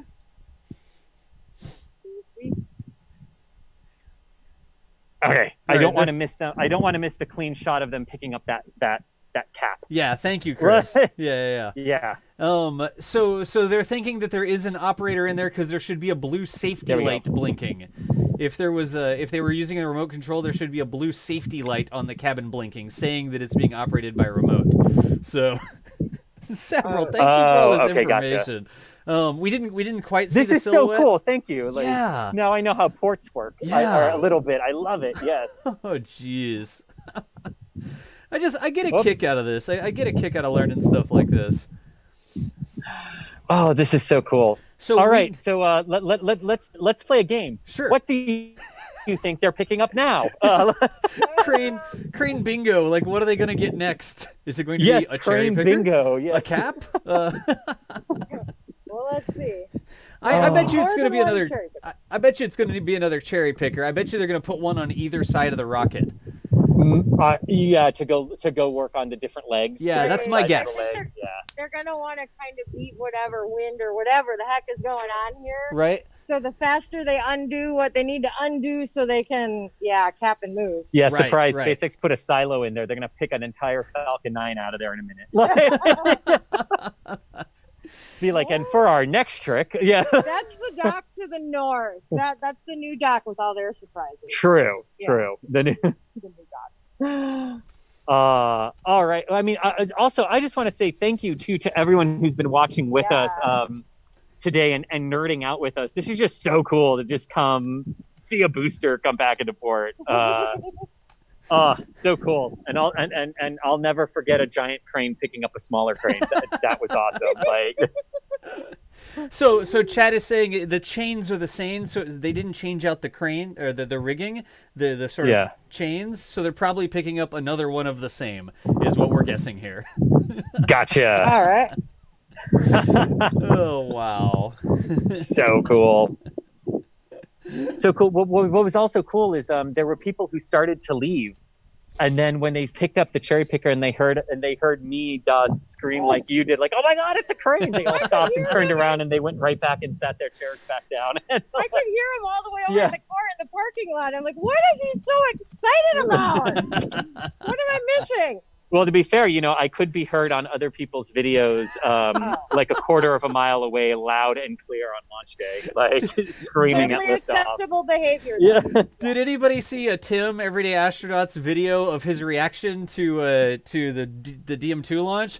In Tim's video, you can hear Chris saying, "Go Bob and Doug!" almost as loud as you can hear Tim, who is right there next to his microphone. And I really need to point out that Tim was legitimately like a quarter of a mile away. Like, I'm happy to see that enthusiasm. Yeah. And I'm happier to see it even used in port. Thank you. Hey, Julia, Denise says hi real quick. She would love to hug you, but she's too far away now. How's it going? Miss you. Oh, wow. Oh, yep, here it comes. It's another cherry picker. Look at that. Is it a bigger cherry picker? It's a big one. It's a bigger one. Look at that. It's got quite the arm on it. That looks so they're probably going to do some of the pins that are higher up, and the other one will take the low pins. We're good. Yep. Look at that. So Julia, the next thing they go and grab should be the cap then, correct? I can't imagine wanting to maneuver more than two. I don't think I remember seeing more than two out there at a time. Yeah. So the next thing should be the cap. And yeah, thanks everyone for joining us for this. This is really cool. We wanted to do it, and we finally had a clear schedule where nothing interfered. Camera track. Tracking. Sorry. I was just talking. Don't apologize, Chris. I was just letting you know. Thank you, Dawes. Yeah. Rocket. Oh, wow. He's not used to things that are not rockets. And not moving fast. Right? Apparently, there's an entire parking lot of cherry pickers over there. Oh my gosh. Probably. I can kind of see it too. Yeah. This is the coolest thing. We're making people hungry. And there's that tagline. You can see the tagline or the guideline coming down from where the people sit on the cherry picker. And also, I think sure can. Another thing I could note here, it looks like the cherry picker is aligned with the wind. Almost sort of like a weather vane. Yeah. So that the middle of the cherry picker is towards the wind and going sort of with the wind on the leeward side of the wind. The cherry picker is sort of feathered into the wind like a weather vane, so it doesn't blow around when the wind catches it. Very smart. Is that a technical term? Can I call it a cherry picker? Is there a better name for it? Like somebody said it's a boom lift. Oh, it's a boom lift. But when I say cherry picker, you know what I'm talking about, right? I know what you're talking about because I'm licensed to drive a cherry picker, and we call it a cherry picker. Well, there you go. See? And so this one looks like it's going on the far side of the booster. It's a boom lift or a cherry picker. Both are correct. Both are correct. All right. Oh, okay. There we go. So I've heard them called man lifts before, and I automatically translated that to crew lift in my head before I said it out loud earlier, Chris. Yep, we trained you well. Yes. It's a crew lift. It's a crew lift. So, Chris, on the rocket, some people are noticing. Are you okay there? Chris! No, we are. No, sorry. I'm gonna blow away. Is the wind? Are you gonna pull a Mary Poppins out there? every once in a while, a gust hits us both, and yeah, like no matter who's holding it, it's just like whoa. A giant golf umbrella, and yes. Oh, I have to point this out. There's the sheriff's boat. That's the security that we have here today. That one boat. Let's see here. Oh, good job, Sheriff. See, we don't leave them completely unprotected. They're making sure that we don't put this cherry picker on the top of the booster and try to fly it to space. Yes, exactly. We don't try to hide it inside the inner stage, right? I wonder, could a Falcon 9 put that boom lift into space? I don't know what the mass that is. Yes. Somebody look that up. Somebody look up the mass of that boom lift. I don't know the model number or anything on it. But I'm curious as to whether or not. Are you talking about the big crane? Yeah. Are you talking about the cherry? No, I'm talking about the cherry picker. Yeah, I'm talking about the cherry picker. Yeah. Oh yeah. Oh my gosh, it could put many of them in space. It can take 16,000 kilogram payloads into lower orbit. I wonder how much those. I wonder how much they weigh. I want to look them up. I'm going to look it up real quick. That's United Rentals. It would be cool to know. United Rentals, and then maybe they'll have the specs for one of them. Yeah. So the cherry pickers weigh between. Hang on a second. 600 kilograms and 33,000 kilograms. So depending on the exact model, it may or may not go. That boom lift should weigh. I'm trying to get some information here. Y'all, it would tell me what the model is, and if somebody in chat can say that's a Model X and it weighs this much. I see a lot of people posting up potential weights for various makes and models. But if somebody can say that is this model and it weighs about this much, then I'll read it out loud because I see a bunch of different things in chat. So Chris and Julia, these things are usually a lot heavier than you think because they need to be heavy so they're stable, right? Oh, that does make sense. A lot of them have just big steel weights on them to keep them stable, keeping the low center of mass. So that's why I was curious. It may weigh a lot more than you think it does, but I don't know that exact model, so I'm curious. Chat can look this up for us. We love you, chat. Yes, indeed. We crowdsource this one. It's a JLG. Yeah, it's a JLG. Can't see the number on it, though. Is that all the zoom we can get on that, Chris? Let me check. I don't know. Let's see if we can zoom in on the model number of the cherry picker. That's as close as we can get. Okay, all right. Well, let me crowdsource somebody with a camera. Yeah. Okay, Julia's gonna go find someone with a zoom camera. Yeah, yes. A longer lens or something, so we can read a model number on that thing. That would be amazing. Yes, indeed. Yeah. Okay, hang on. Let me get reset here real quick. And we have people in chat who, given the number, can actually tell us all the statistics on that thing. So. Okay, cool. This is very important science outreach. And Chris, if you want to go back and show the booster, I know we've been focused on this for a long time. Yeah, it's fine. Yeah, because there's the booster right next to it. I mean, that's the base of the booster right there. We might be able to get you guys a serial number. Hang on. Yeah. No. Can we see the booster number anywhere, Chris? We totally can. Unfortunately, the side of the cherry picker that's facing us does not have a number or anything displayed on it. Yeah, let me see if I can zoom into where the number on the booster would be. Okay, gotcha. So we don't see a model number on the boom lift. No, we do not. Sadly. So if the number is visible, it's going to be right below the grid fins there in the center of your screen. There's another spot you may be able to see better. Oh, yes? In between the legs. It's still down there? It should be. It has been. Because I know they moved the numbers on the Block 5s up. No, the numbers actually got put on before the Block 5. Lower down. Oh, it is there?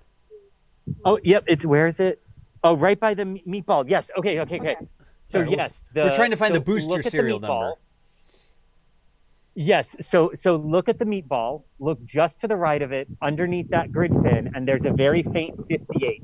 All right. I'm going to see if I can circle it on the screen here. Yeah. You can see it very clearly with 600 millimeter with a 600 millimeter lens. Okay. Yeah. Gotcha. Let me see if I can bring it up. That's where they put the numbers now. Yeah.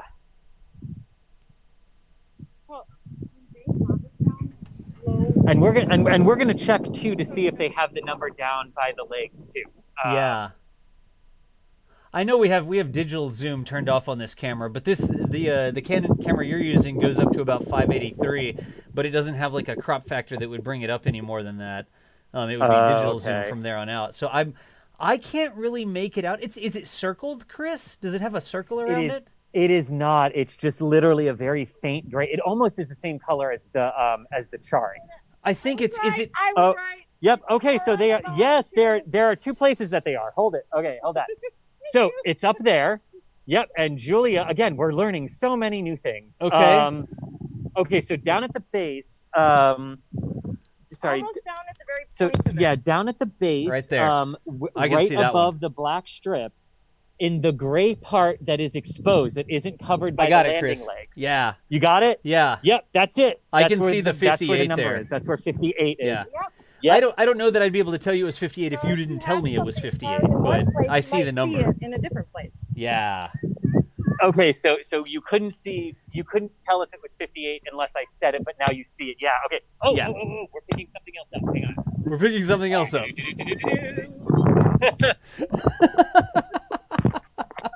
Okay, so do we think it's another cherry picker? Do we think it's the cap?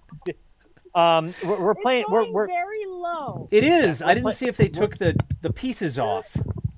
Yeah, we're playing crane bingo here for those of you just joining us. Yeah. Wondering what the crane is going to pick up next. Can y'all imagine an official news crew doing this with like the studio? Is that cool? I love us. And you can see the active port worksite in the background Yeah. too. There, just absolutely incredible. Huh. Okay, it's coming back up. What's it got? All right, survey says.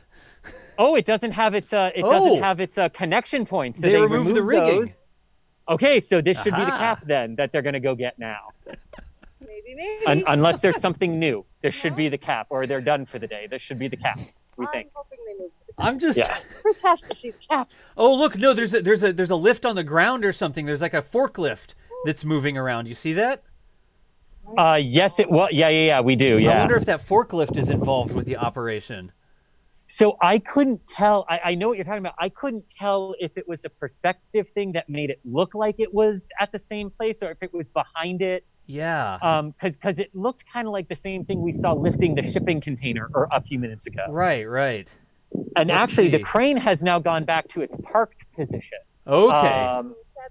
Hang on. Yeah, the crane has gone back to where it was before it started lifting anything. Gotcha. So we'll stand by. I'll leave it zoomed out for right now, just in case it starts moving again, if they're just repositioning it or waiting for a few seconds here. But yeah, that's the same position and the same like crane. Not anymore. Yeah. And Chris, if you could tilt the camera down just a hair and then level it. Oh, yep. Yeah, since we'll be on the shot for a while. I see. Yeah.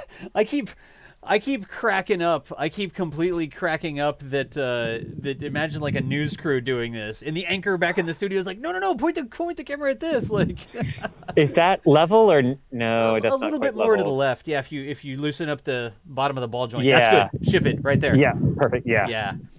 And so our resident crane operator is saying if we see the crane operator leaving the booth, that crane ops are probably done for now. But if he's staying in the booth, they're maybe going to ask him to do something in like shortly. Okay, I can see that crane operator's exit point, so I will keep an eye out. But I Gotcha. have not seen anyone exit yet. Okay.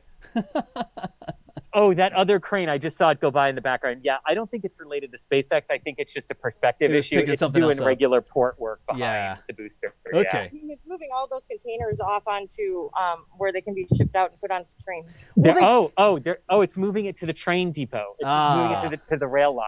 Okay. Yeah. We don't have a rail line exactly here, but it's moving it over where trucks can come pick up the. Oh, well, there you go. Yeah. Okay, there we go.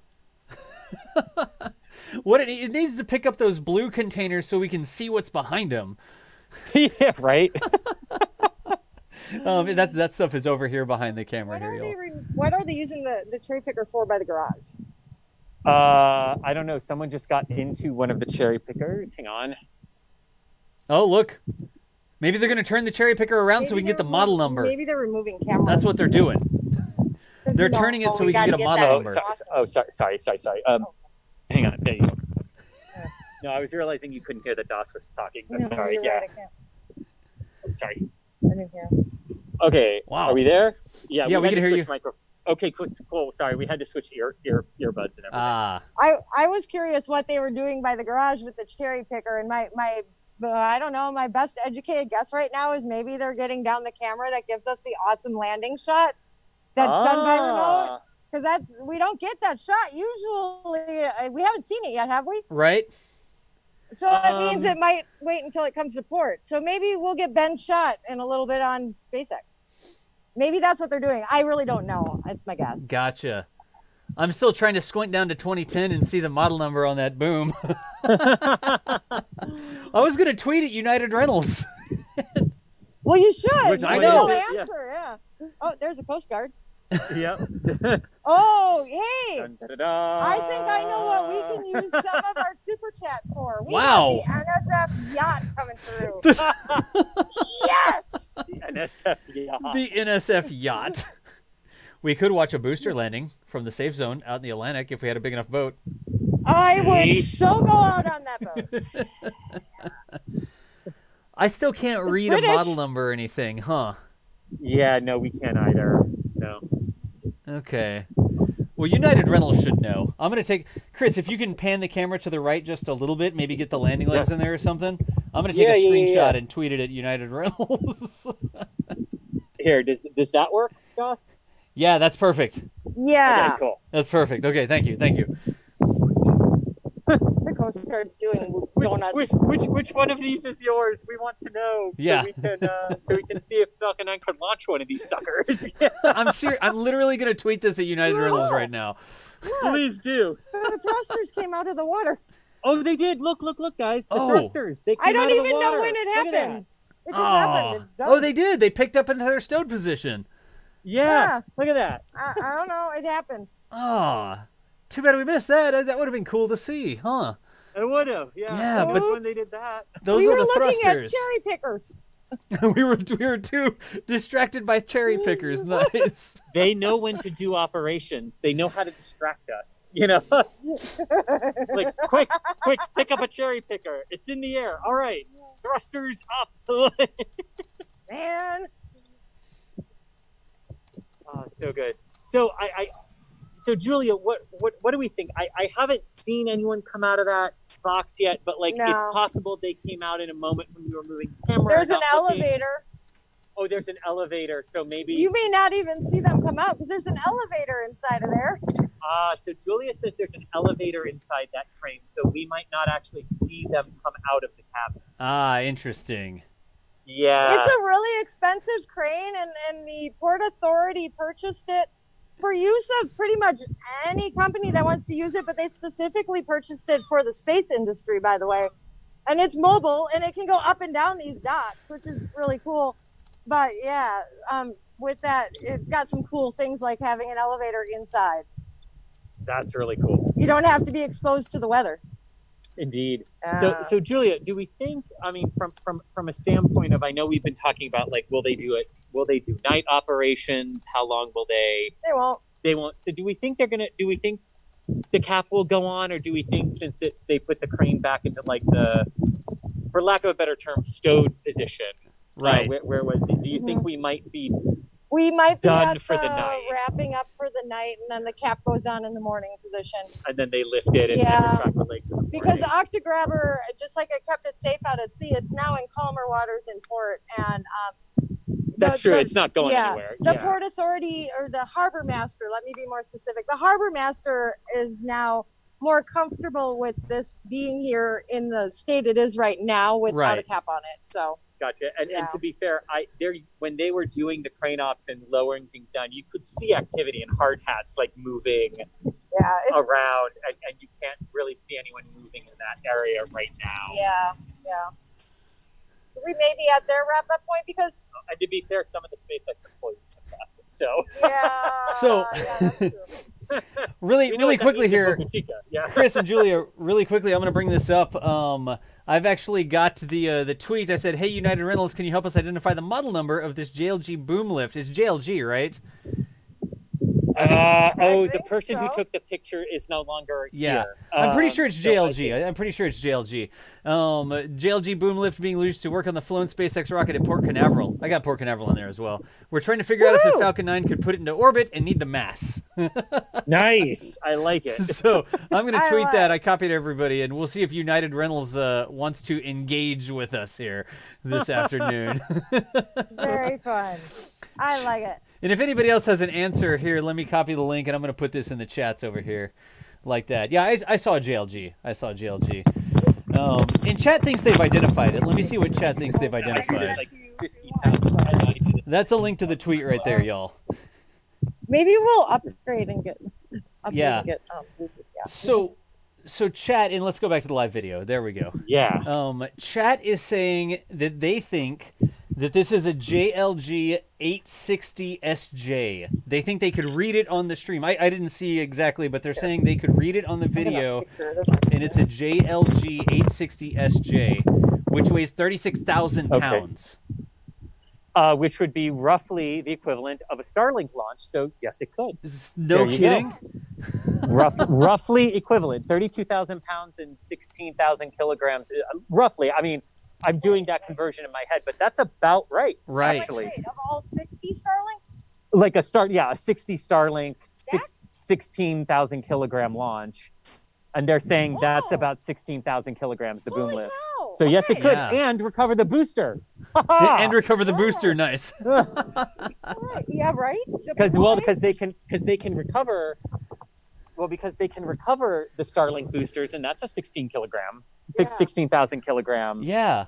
Ish payload. So yeah, they could do it and get the booster back and do it again. Yeah. So if that's the model you can see number. him. Hang on. You can see him on the second one. You can see him going up there, going up to the legs. Let's see here. There's the Oh yeah. thing. Yep. So this is the Julia. You would tell us about that. The releasing the pin element. Well, basically, there's a pin or something along those lines in that joint that they have to release in order to enable those legs to fold up. So I don't know if they're perhaps in a lockdown position once they and I'm assuming they are, right? Yeah. It would make sense that you would lock them down. If you have dancing boosters, it must mean you have locked legs. So they have to release that lock in order for that action to happen to fold. Yeah. Chris G, battery check on the camera. We've been live for 3 hours and 11 minutes at this point. We have indeed, and we have 79 minutes of battery life remaining. All right, excellent. Those batteries are doing work out there. Jeez. They really are. I mean, they're doing better than like their little pop-up thing at the beginning of like, here's how much life I have. They outlived that. Like they outlived that completely. Wow. Yeah. And chat saying if we look at the cherry picker, we can see the model number right now. Ah. Yeah, okay, I see it. It looks like it says 860SL. I see it. SL or SI. I see it. Ah. So we can figure this out and answer our own question now. Yes. Yeah. I think we're right there. You can see it on there. But look at this. I'm super curious as to what they're gonna do on the booster there. Yeah, because they're right up next to it now. Look at that. Yeah. Take a closer up shot. Okay, Julie's gonna go take a closer up shot for us. All right, cool. Yeah. And y'all are okay weather-wise and everything, Chris? Are y'all good? Yeah, more or less. Yeah, more or less. We've seen y'all fighting that umbrella over there in the wind, so. Oh my gosh! Well, we got rid of it once it stopped drizzling. Yeah. Yes. Again, thank y'all for being out there and catching this. This is the coolest thing. Oh my God, this is so cool. Yes, Julia, what do you got? I'm busy. I'm gonna run to the car and change my. Oh, okay.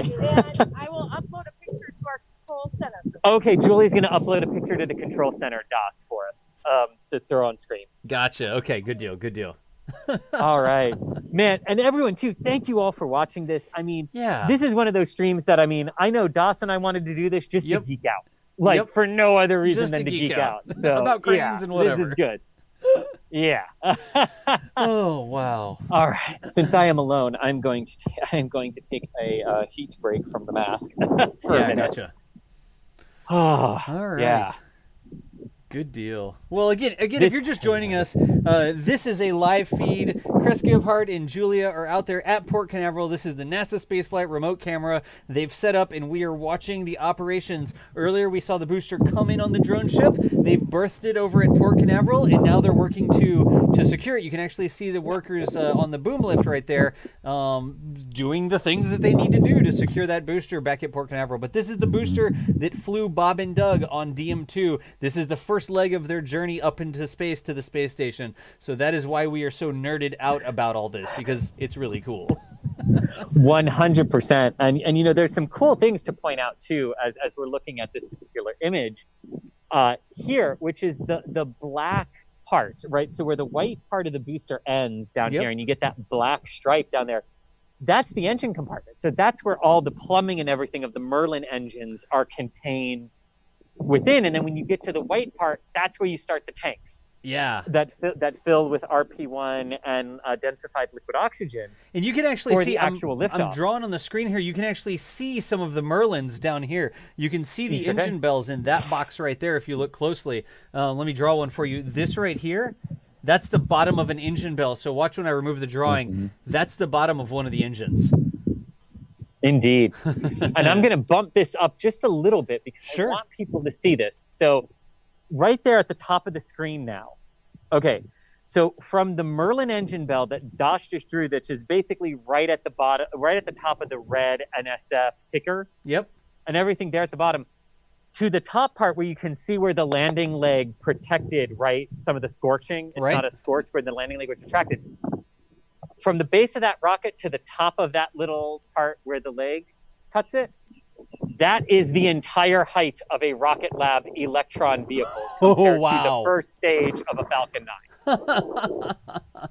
9. So when we always say on screen, and when you hear Rocket Lab say like that Electron is small but mighty, right? They mean it. Chris, zoom out and I'll draw an Electron next to it. How's that? There we go. Yeah, let's draw an Electron next to it. Yeah. So right here, what Chris is saying is that if you put Electron next to this, the entire Electron launcher is about this tall. Right, like that. Yeah. Would be about the size of an Electron. It's pretty hard for me to draw a nose cone on the top of it. But that right there is about the size of the Electron rocket. Yep.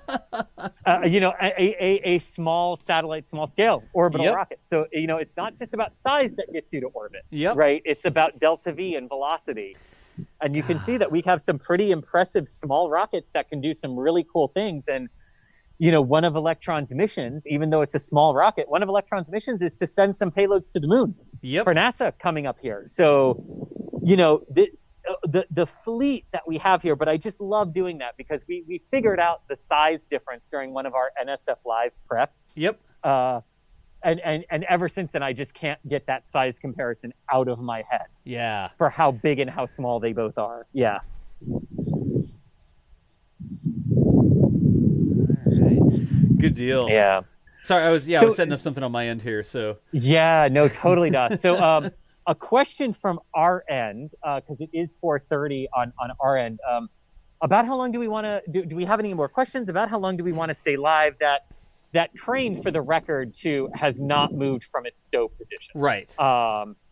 Anywhere. So we don't see activity right now that indicates they're going to go any further in the immediacy, like in the immediate timeline. So what are we thinking here? Right. Chris, that's up to you. Okay. I'm sitting in the air conditioning here. I'm inside. I haven't eaten lunch yet, but whatever. I don't care. This is cool. I can. I'm kind of the same way, and I'm smelling dinner coming from the other restaurants here now. You're surrounded by restaurants at Port Canaveral, which is also a big cruise ship terminal, right? Yes, so indeed. There's tons of restaurants and tourism spots, and they cook their food, and you can smell it. Yes, indeed. Yeah, do we want to take like 20, do we want to like say we'll go until 5 p.m. Eastern and take some questions for 20 minutes? Yeah, that's probably a good plan. That's a good plan. Yeah, why don't we do that? Because I don't want to just stop if we haven't answered questions or things like that. So if you've got questions, ask us and tag at NASASpaceflight so DOS can see it very quickly in the chat. I've got the log here. I've got some in the log. Oh, good. Let me do this. There's some super chats that came in that I missed out on. Yes. Chris B says, appreciate the knowledge. Thanks for the education. Thank you so much for saying that, Chris B. And then Ed Duncan. Wait. Like our boss? I can't tell with the interface. It just says Chris B, so I'm not sure. Oh, okay. I don't think so. Different one. Yeah. Okay. Yeah. And then Ed Duncan says, portside rocket science t-shirts. We have roadside rocket science. Now we need portside rocket science. Nice. We so need that. We so need that shirt. Yes. So Chris and Ed, thank you all so much for the super chats there. That is one of the reasons we can afford the data and all the equipment. Part of the equipment that Chris is using for this is actual news broadcast equipment. Like if you're on the side of the road, we're using some live view equipment that they might use for a stand-up that a news team would have on the side of the road. So we were able to do this stuff because of y'all's support. So thank y'all so much for that. We do appreciate it. And Chris, I've got some other questions here that I can send you, okay?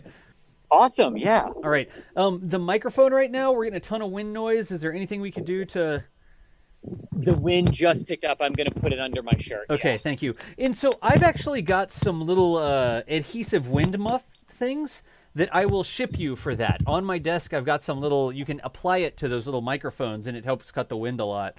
So perfect. I can get some of those shipped down to you, and we can adhere it to that, and hopefully that'll help out a lot. But now we sound great. When you put it inside your shirt acts as a wind muff. So this silly stream tricks here, y'all. Silly stream tricks. I like that. Here's a question. Do we think that Of Course I Still Love You will be refurbished before the double ASDS Falcon Heavy landing? So this is a question from Dugong talking about a Falcon Heavy landing that's going to need multiple drone ships. Do we think that it's going to be upgraded or anything? What do you think on that, Chris? Yeah, so what the question is referring to, there are upcoming Falcon Heavy flights, specifically with the Dragon XL vehicle for resupply of the Lunar Gateway. Right. That need just enough of the power of the Falcon Heavy that the two side cores don't have the ability to perform return to launch site landings. Okay. So all three cores have to continue downrange and land on their own drone ships. Now, the question, of course, is, well, we only have two, so that's a pretty good indication that a shortfall of gravitas is coming still. Right. Because you have three parts of the Falcon Heavy. Yeah. Exactly. And a shortfall of gravitas is the much fabled third drone ship that we have been told looks nothing like the other two. So we know they need three coming up. But yes, in terms of Course I Still Love You, we were actually talking and saying that we wonder if they're going to take it out of service now and do those upgrades so that it matches its sister ship, Just Read the Instructions, which just finished a massive multi-month refit here, not just in Louisiana, but here in Port Canaveral. And we think they're going to probably want to do the same thing with Of Course I Still Love You, because Of Course I Still Love You has handled about 30 landings at this point. I don't have the spreadsheet right in front of me, so I'm ballparking that based on what seems about right for RTLS and Vandenberg missions. Right. So don't take 30 as gospel. It's around there. So we think that they're going to want to refurbish it, change out the thrusters, give it the upgrades that Just Read the Instruction did. When they plan to do that, we don't know, but it's a great question. But yeah, they will need this for the triple core landings in the Atlantic. And DOS, as fun as it was to see one booster come back, imagine two coming back together, followed shortly by a third. We would have to be there for that one, Chris. We would have to be there for that one. I mean, I would actually imagine for port safety reasons that they couldn't bring them in together. Yeah. That they would have to come in staggered because the ships that go out to meet them are the same ones. Yeah. And the crews, and I would imagine for safety considerations, one at a time, because they don't even let these boosters come back in before cruise ships depart. Right. Back when cruise ships were a thing, and when they will be again in a few months. But yeah, if a cruise ship was scheduled to leave, these boosters had to hang out in the Atlantic until the cruise ships left. Where are they going to put them? I mean, do they have room for 3 drone ships? There is room for 3 drone ships. Of course, what they can do is they can park one here, get the booster off, move the drone ship, bring the next one in, park it there, get it off, move it, park it, get it off. You know, they can do some staggering, because let me show you actually. Like, because there's this side, right, and then there's a bumper where they can dock over on that side as well. Well, of course, a palm tree is wonderfully blocking most of it, but But yeah, so they have 2 spaces, but of course they only have the one crane. Right. Right. But the crane is mobile. If my understanding is correct, that crane's mobile. Exactly, it is. So they could, if the harbor master or port master, harbor master, what's harbor master? There we go. I got something right for once on the fly. Yeah, if the harbor master allows them to stagger the entrance, right, it's possible the 2 side boosters could come in, like a couple of hours behind one another. One goes to one side, the other goes to the other side, and then the crane picks one up, gets moved, picks the other one up. The crane can move to it. That's what we were saying. Yeah. Like the crane will pick the first one up and then move to the other one and go there. So, yeah, but that'll be a day when 3 of them are standing here together. Yeah, that'll be cool. Yeah. So, Chris, some more questions here. Here's a super chat from Keith Ord. Keith says, keep up the great work. Keith, we can keep up the great work because you help us keep up the great work. So thank you for that. And then here is a question. Let's see here. Oh, so Chris, where did they bring the shuttle SRBs back? Did it come into the same spot here at the port? Hey, Doss, just out of curiosity, am I still coming in clear? Because I think there was an internet hiccup, and I barely registered anything you said there. There was a hiccup, but now I can hear you again. Okay, perfect. So I missed what you said there. Okay, I can repeat the question. So the question was, let me find the question again. Oh, where did they bring the SRBs for the space shuttle? Was it the same spot? Did they float it to somewhere up the Air Force Base? Where did they bring those in? That's from Average Joe. So that's a great question. So the solid rocket boosters from the shuttle would be towed in through this same channel that you see right here, past us, and they would actually lock through into the river at the drawbridges here. Which is, if you've ever been on a cruise out of Port Canaveral, you have to go across a series of drawbridges to reach the port. Right. Or the public side of the port for cruise ships. And they would go through those drawbridges, and then they would go up the Banana River to the Hangar AF dock on Cape Canaveral Air Force Station, where they would then be hoisted out of the water, taken apart, put back on rail cars, and shipped back to Utah for refurbishment. Gotcha. All right, so that's a good question, Average Joe. Close to the area, they'd come past here, right, Chris? They would come right past here, yeah, and they actually came in together. Gotcha. Because they were inert, they had burned all their propellant. Right. So it was safe to actually bring them in together through port and lock through together. Okay. All right. Good deal. But you want to talk about like the precision. There was only like an inch or two on either side, because they would actually bring the booster right alongside and tie it alongside the boat. And there was only about 2 inches to spare on either side in the lock. Right. When they were going up and down to match the levels. So it was impressive to watch them bring the solid rockets back. Gotcha. Yeah. And that lock is public property too. Oh, that lock. Yes, exactly. Because no, we were standing like 5 feet away from a rocket booster coming back. That's how close you could get to them as they came through the locks. No yeah. kidding. So along the same lines, this question is the same sort of thing. Why don't they have a port at Cape Canaveral, but they have a turning basin, don't they, Chris? Well, they do have why a port. Why don't they use that one? Why don't they use that one, I guess, is a good question. Well, I guess I need to see what the... Sorry, I guess...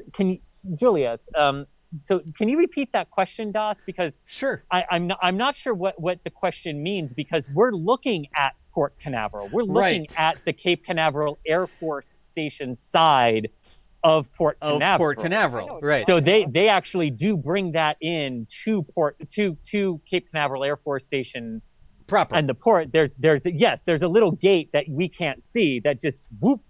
They're when they start moving that booster, within 2 minutes, they're inside Cape Canaveral Air Force Station.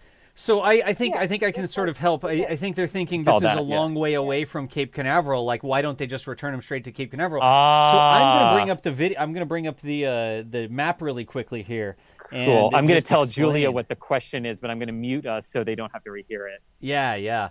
So Cape Canaveral, like, this is Kennedy Space Center up here, y'all. This is sort of NASA proper in this area right here. And the crawlerway and stuff goes out there. This is the shuttle landing facility over here. 39A is right around there. And then this is actually Cape Canaveral Air Force Station. So Port Canaveral is right here. This is where we are right now at Port Canaveral. And this, the port area here sort of operates to bring things into the Air Force Station. So SpaceX, when they bring these boosters over here, SpaceX actually has some buildings at the Air Force Station around here. And this is the closest port area that to where those buildings are, right? And then when they move them... Go ahead, Chris. Oh, yeah. No, sorry. I thought you were done. Keep going. Oh, yeah. And then when they move them, like they'll take them. Let me go to the satellite view really quickly. Here's the satellite view. So you can see this is Port Canaveral right here. Whoa, too big. This is Port Canaveral right here. And this is where the booster is, right? And then here's Cape Canaveral Air Force Station. They have all these buildings and hangars and stuff. So it's literally just right up the road from where the booster is at the port here. And then the VAB is all the way up here. But NASA or SpaceX doesn't use the VAB for Falcon 9. That was Shuttle. That's like the big rockets. That's SLS and stuff like that. So you don't need to bring those back to there. And then 39A, that's actually 39A up just barely off the top. You can't quite see that right so there. Let's actually talk about it, because when the boosters are taken off the drone ships like this, they're usually brought to the horizontal integration facility at 39A for refurbishment. All the way back there, no kidding? Yes, that's where they're normally taken, because the horizontal integration facility at Slick 40 can only handle one booster at a time, but the HIF at 39A can handle like 4 or 5. Right. Depending on if you're integrating, depending on if you're storing. You know, like if you need to move the transporter erector in there to mate a rocket, you can't have as many in there but it's a good storage and refurb place. Right. For when they have time. Because a lot of flights off of pad 40, it'll launch, and 2 hours later, we're going back out to get our remote cameras, and they're hauling a booster from the horizontal integration facility at 39A to 40 to get it ready for a mission in a week. I just it's incredible. 39A. Yeah, that's a picture. There we go. The HIF. I'm moving it. Yep. Okay. Yep. That's how many boosters they can fit. So that's a good question. So 4. Yeah. So Chris, 4 boosters with the transporter erector can fit inside the horizontal integration facility at A. Yes, Dos. So why do they put it all the way down there at Port Canaveral? Why couldn't they bring the drone ship all the way up to the NASA turning basin at the VAB? It's a great question. The drone ship will not fit through the locks. The drone ship will not fit through the locks. So this is literally as far in as they can get it. And Julia, you had something else to add to that about like why they can't use the little basin that's actually in Cape Canaveral Air Force Station property and not Port Canaveral, but there is a good reason for it. Right. Well, to add quick to what you were saying, this, wow. Sorry, hit the phone. Wow. Sorry. So this drone ship had to have the wings removed in order to even go through the Panama Canal.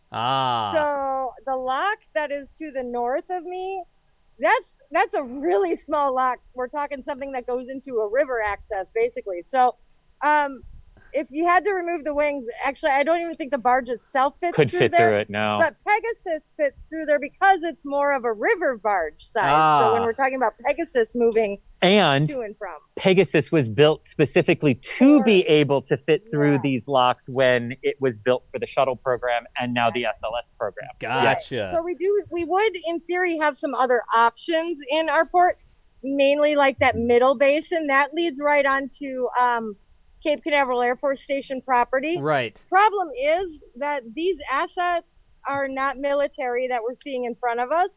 And you also start running into issues of badging where maybe you have personnel who primarily works on cranes and things at the port, but they don't necessarily work on base. So you're talking different clearances. And here, where they're working right now, all you need is a Port Authority badge. You actually don't need an Air Force Station badge. Okay. So I'll summarize really quickly here, because that's a great question that we've never really talked too much before. This is Port Canaveral. I've got the map of Port Canaveral up on the screen. And you can see Port Canaveral is designed to handle big ships like these cruise ships, right? Maybe not super tankers or anything like that, but they have cruise ships and cargo ships that come into Port Canaveral. And so look at the size between Jetty Park and the point here. Right? That's how big of a channel, I guess, you can have these ships coming through. But to get back over here, let me zoom in on the Canaveral lock. This is the lock that Julia was talking about. And look at the size difference between this lock and the cruise ships and stuff. You're not going to fit a cruise ship through the lock. The drone ship, from my understanding, is too wide. It's too big to fit through this little Canaveral lock. And then if you wanted to get even further up, chat is saying that the drone ship is 100 feet wide and the lock is only 90 foot wide, roughly, right? So even if you could get it through here... Exactly. Yeah, you'd still have to go all the way up here, up the Banana River, and then you'd end up... here's a drawbridge. I know this is a lift bridge you could go through right here. So this is a lift bridge. And then you like when the core stage of SLS arrives, it passes under that. It goes on under its that way lift up bridge. to Kennedy. And it goes all the way. There's a channel. You can see where they've dug it out That's here. it. And it keeps going up, and it turns and ends up over. There's the turning basin at the actual NASA valve. So, and what were you going to say, Julia? Go ahead. I'd say, and a lot of things, like with the SLS program, at least, are designed specifically to go up that channel and keep in mind the power line that connects the mainland to Merritt Island. Right. So you have height restrictions as well, even on the water, which would restrict something potentially like a Starship coming from Cycle Road. Right, which is exactly why we know they want to build the Starships on base, like on Kennedy Space Center, Cape Canaveral Air Force Station property, because then it's just the same way they transport them at Boca Chica. Right. It's just over land with no real height restrictions, because the Cape side, Kennedy and the Cape, are actually designed to accommodate huge, tall things like that. Right. And if you've ever been out there, you notice on the roadways that street lights and traffic lights are positioned so that you are on a specific side of the road with your hardware and your escort, so that you never run into issues with power lines and signing having to be removed. And it's really funny, actually, because you will be driving on Cape Canaveral or Kennedy property, and one side of the road has the standard traffic lights, with the pole that hangs out over the road. And then the other side has these short little stubby poles that are only like 6 feet tall that they mount the traffic lights to, because you've got to be able to take a shuttle orbiter with wings over it. You've got to be able to take a classified national security payload and a giant payload fairing by it out to the launch pads and everything. Yeah. Gotcha. So long story short, I'll wrap that one up. We'll get another question. Right now, what happens is SpaceX brings the drone ship out of the Atlantic, and it goes right to Port Canaveral right there. Right? And Port Canaveral is a big port designed to handle that stuff. But to keep it, if you wanted to get it all the way up to 39A, even if you could, you'd have to go through a lock, under a bridge, up here, around a corner, and you'd have to get right here. And those areas are just not designed to have the rocket standing on top of the booster with the drone ship, the width of the drone ship not fitting through the lock. So that's why they stop right here instead of driving all the way back almost to 39A. And what they do, right, Chris, is they'll bring this booster down horizontally, and they'll bring it in over land up through Cape Canaveral. Yes. So they have the transporter, right? In fact, Doss, if you can Google search real quick, Space Shuttle rollover. Okay. To VAB. Got it. And find an image where there's a big, giant yellow transporter underneath carrying the shuttle. Okay. And there's a reason for this. I promise all of you watching, there's a reason for this. We're not just going to talk about the shuttle for the heck of it. Yeah, so we're looking for... It all actually connects to this. Exactly. Yeah. Let me see whose image this is. I'm going to make sure... Oh, yes. Yeah, I just got to find a open image or something. Yeah. But basically exactly what Doss is talking about. Yeah, they'll bring it down horizontally, and then they'll just tow it through Port Canaveral. I'll drive it more, not tow it. They'll just drive it down.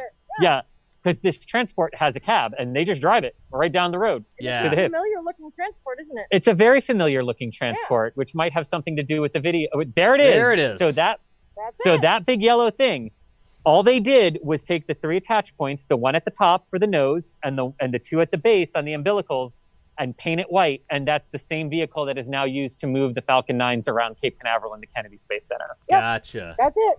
Saving cost. Yep, they reused as much. They really do reuse as much as they possibly can here. Right. All right. Whew. So we said we would answer questions until 5 o'clock, and we did one question. And we did one question. Let's do one more. It's beautiful. It's beautiful. To make it fair, let's do one more. You asked the. Oh yes. Go ahead.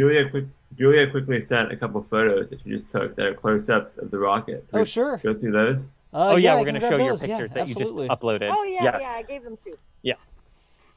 Yeah, give me just a second here to bring I got those them up. already. if you want me to do it. Yeah, if you want. If you've already got them ready, just put them on the screen, Yeah, Michael. here we go. Yeah. So those are the leg close-up photo. If Julia wants to talk about what we're looking at. Oh, there's your photo if you want to talk about what we're looking at. I was giving you all a little bit more detailed look at what they were doing on the cherry picker. And while you're looking at that, you can actually see the release pins that would push out the landing legs at that last moment before they come down and land on the drone ship. And you can see the lines that snake to and from them, all kind of interwebbed in there. But he was located right near the base of that pin toward the top there. So there's something under there that they must have to unlatch. And then we also had a grid fin photo, I think. And then a grid fin photo they're going to throw. There we go. So in that one, you can see the Scorch, the meatball, the American flag, and the 58 in there. Nice. There we go. I think we can zoom in and see the 58. Yeah. Or not even. I think I can see it right there. Yeah, it's right there. Absolutely. Yeah, the 58 is definitely clear on that That's one. in some pretty crummy lighting conditions today. So. Yeah, and actually that's a good point, Julia. Like the lighting conditions have not been great for us today. So I'm so thrilled that everything has come out as well as it has. Yeah. Yeah. Oh, I'm stoked that we have the camera out there. We get to see all this. So Das, we've got a rain shower moving in, so we're gonna have to wrap it up. Okay. So we can protect the equipment. Yeah, go ahead. All right, I'll take it from there, y'all. All right. Thanks so much, Das. We'll catch up after. All right, thank you. Bye. So, as you just heard, folks, they are going to whoa. Oh, well, I got to go to the screen. That's fine. News host. There we go. And I don't have the still image on this one, but it's okay. We can swap back over to the other thing. That's going to die in just a second. They need to protect the equipment. There's a rain shower coming through. And we were saying that we were going to be wrapping up the broadcast here at 5 p.m. Anyways, we've been live for what? 3 hours and almost 4 hours live here as we watch the booster from DM-2 come back in to Port Canaveral on the drone ship. They are going to shut that down, so I'm going to go ahead and bring this. But what is that? Really? Who designed this? What is this? Jeez. Come on. Hang on, I got to fix this. The joke is that I designed this and I messed something up so it wasn't aligned correctly. There you go. That's how it's supposed to be. That's what we were talking about. All right, much better. Like that. Whew. Okay. So many pictures and pictures, I know. So apologize for that right quick, y'all. We shut them down as they were getting out of the rain, and I was trying to fix it on short notice there. But that is going to be the end of the live stream. Like I said, that was Chris Gebhardt, Assistant Managing Editor for NASASpaceflight, chatting with Julia Bergenon, our resident fleet chaser down there at Port Canaveral. We saw the booster come back into the port. That, again, was the booster with the worm logo on the side. It was the booster that actually took DM-2 with Bob and Doug up to space, most of the way to space. It didn't go all the way. It didn't go into orbit, but it ended up landing on the drone ship successfully and coming back over here to the port where SpaceX will recover it and potentially use it again for another mission. Josh, 1 second. Yeah, Before go we ahead. end, I'm posting a tweet in Control Center for you to show if you can. Yeah, I'll grab it. SpaceX just posted a landing photo. So just 1 second here. Michael has something else for us to show, a tweet. Let's see, copy, and let's bring this back up on the screen. There's a lot of stuff going on here. All right, so looks goodish. I don't have cameras for that one, so I'll just have to roll with it. I think I can put it on this screen. Just a second. When I lost Chris's camera, I lost the ability to use those other scenes we normally use. So let me see if I can fix that. Host. Do I have the PC on here? I do. All right, so I can show the tweet right here is what I can do. And that right there is a landing photo that SpaceX just tweeted out. I got the right one, right, Michael? That's that booster. Yep. It says, after launching Astro Behnken and Astro Doug to orbit on a Crew Dragon, Falcon 9 landed on the Of Course I Still Love You drone ship and returned to Port Canaveral. So we just had the live stream of it returning to Port Canaveral. This, of course, the photo from SpaceX showing it landing on the drone ship. Here is the booster at Port Canaveral. So somebody for SpaceX was over there right next to where Chris and Julia were, apparently, because that's the same sort of... There's our crane in the background and everything. There's a helicopter shot, it looks like, of it coming into port. And the last one, yeah, there's a more backed out. Wait a second. Michael, in this picture, Can we see the live stream? We should be able to see Chris and Julia. I don't know exactly where on the pier they were set up, but somewhere on the pier here at Port Canaveral. I think we'd have to ask them exactly where they were, but Chris and Julia should be in this photo, if I'm not mistaken. I'm trying to see if we can see a tripod or something, but I don't know exactly where they set up in that picture, but I think Chris and Julia's stream setup was somewhere in this picture. In fact, look, you can see the tug. This is before the tug swung around and came up behind to transfer the crew over. So, I don't know. I don't know exactly where they were, but I bet you they're somewhere in this picture from SpaceX. Anyways, Michael, was there anything else that we needed, or were we good to go on that? I think that was it. All right. So, anyways, let me make sure that I didn't miss anything like super chats or anything. I just got to find the right window. I have so many windows up right now. It doesn't look like we missed any super chats. Of course, usually as soon as I say that, somebody tosses one in just so that I missed one. But everybody who joined us for today's live stream, we really appreciate you hanging out. The first ever live stream, hosted live stream, I guess, with all of our NASA spaceflight commentary there with a booster coming back from Port Canaveral. Like I said, I've wanted to make that happen for the longest time, and I've traveled down there to Port Canaveral many times. I've just never been able to stay long enough after a launch to actually catch the booster coming back in. And so for the first time, we've got Chris and Julia. They have the live stream equipment, and we're able to make happen a live stream of that booster coming back in the port. I want to make it down there and see it myself at some point. I really, really do want to make it down there so I can see that at some point. Jack, seriously? Jack does a super chat and just says lol. Thanks, Jack. And let me do this as well. Over on my side, there were some people over on Twitch. Sabril, thank you so much for the support over there. Sabril said, love the streams. Keep up the great work. I really appreciate the support, Sabril.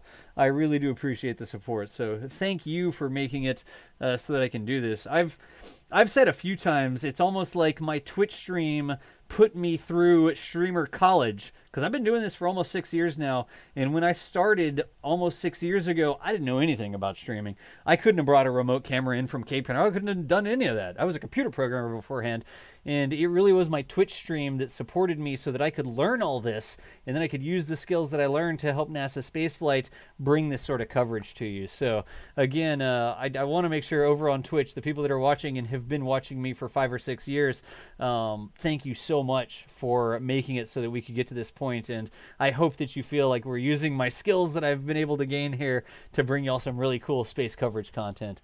So I really do appreciate you. All the people that sub and stuff like that over there as well. Not to hijack the YouTube stream or anything, but we're here because of my Twitch stream and them supporting me for 5-6 years while we figured out how to do all this.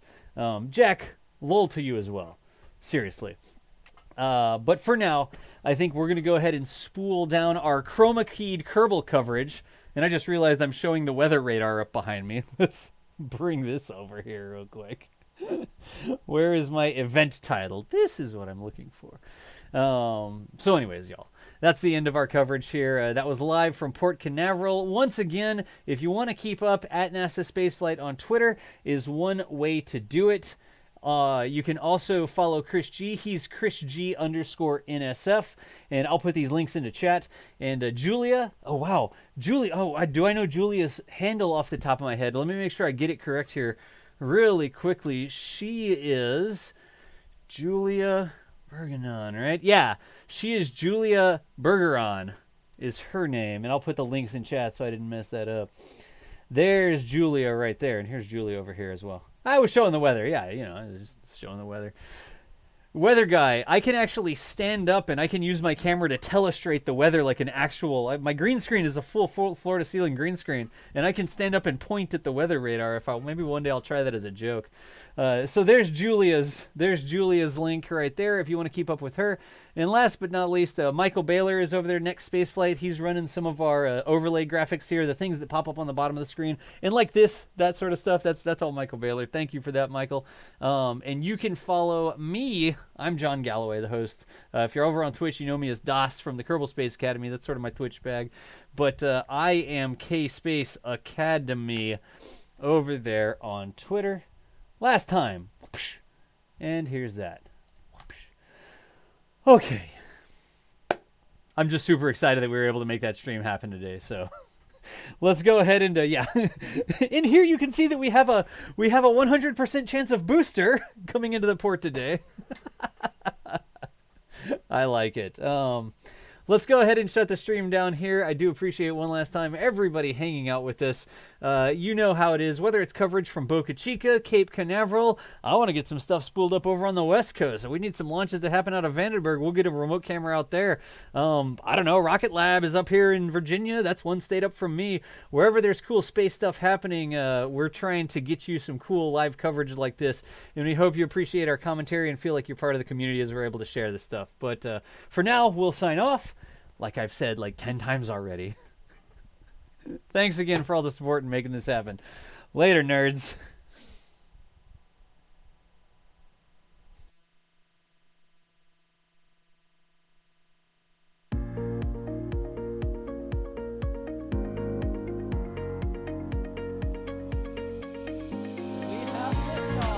Propulsion continues to be normal.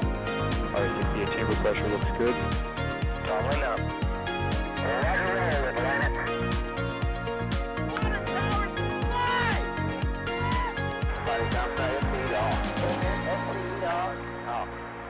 Yikes. You bet. Concur. We don't need any more of these.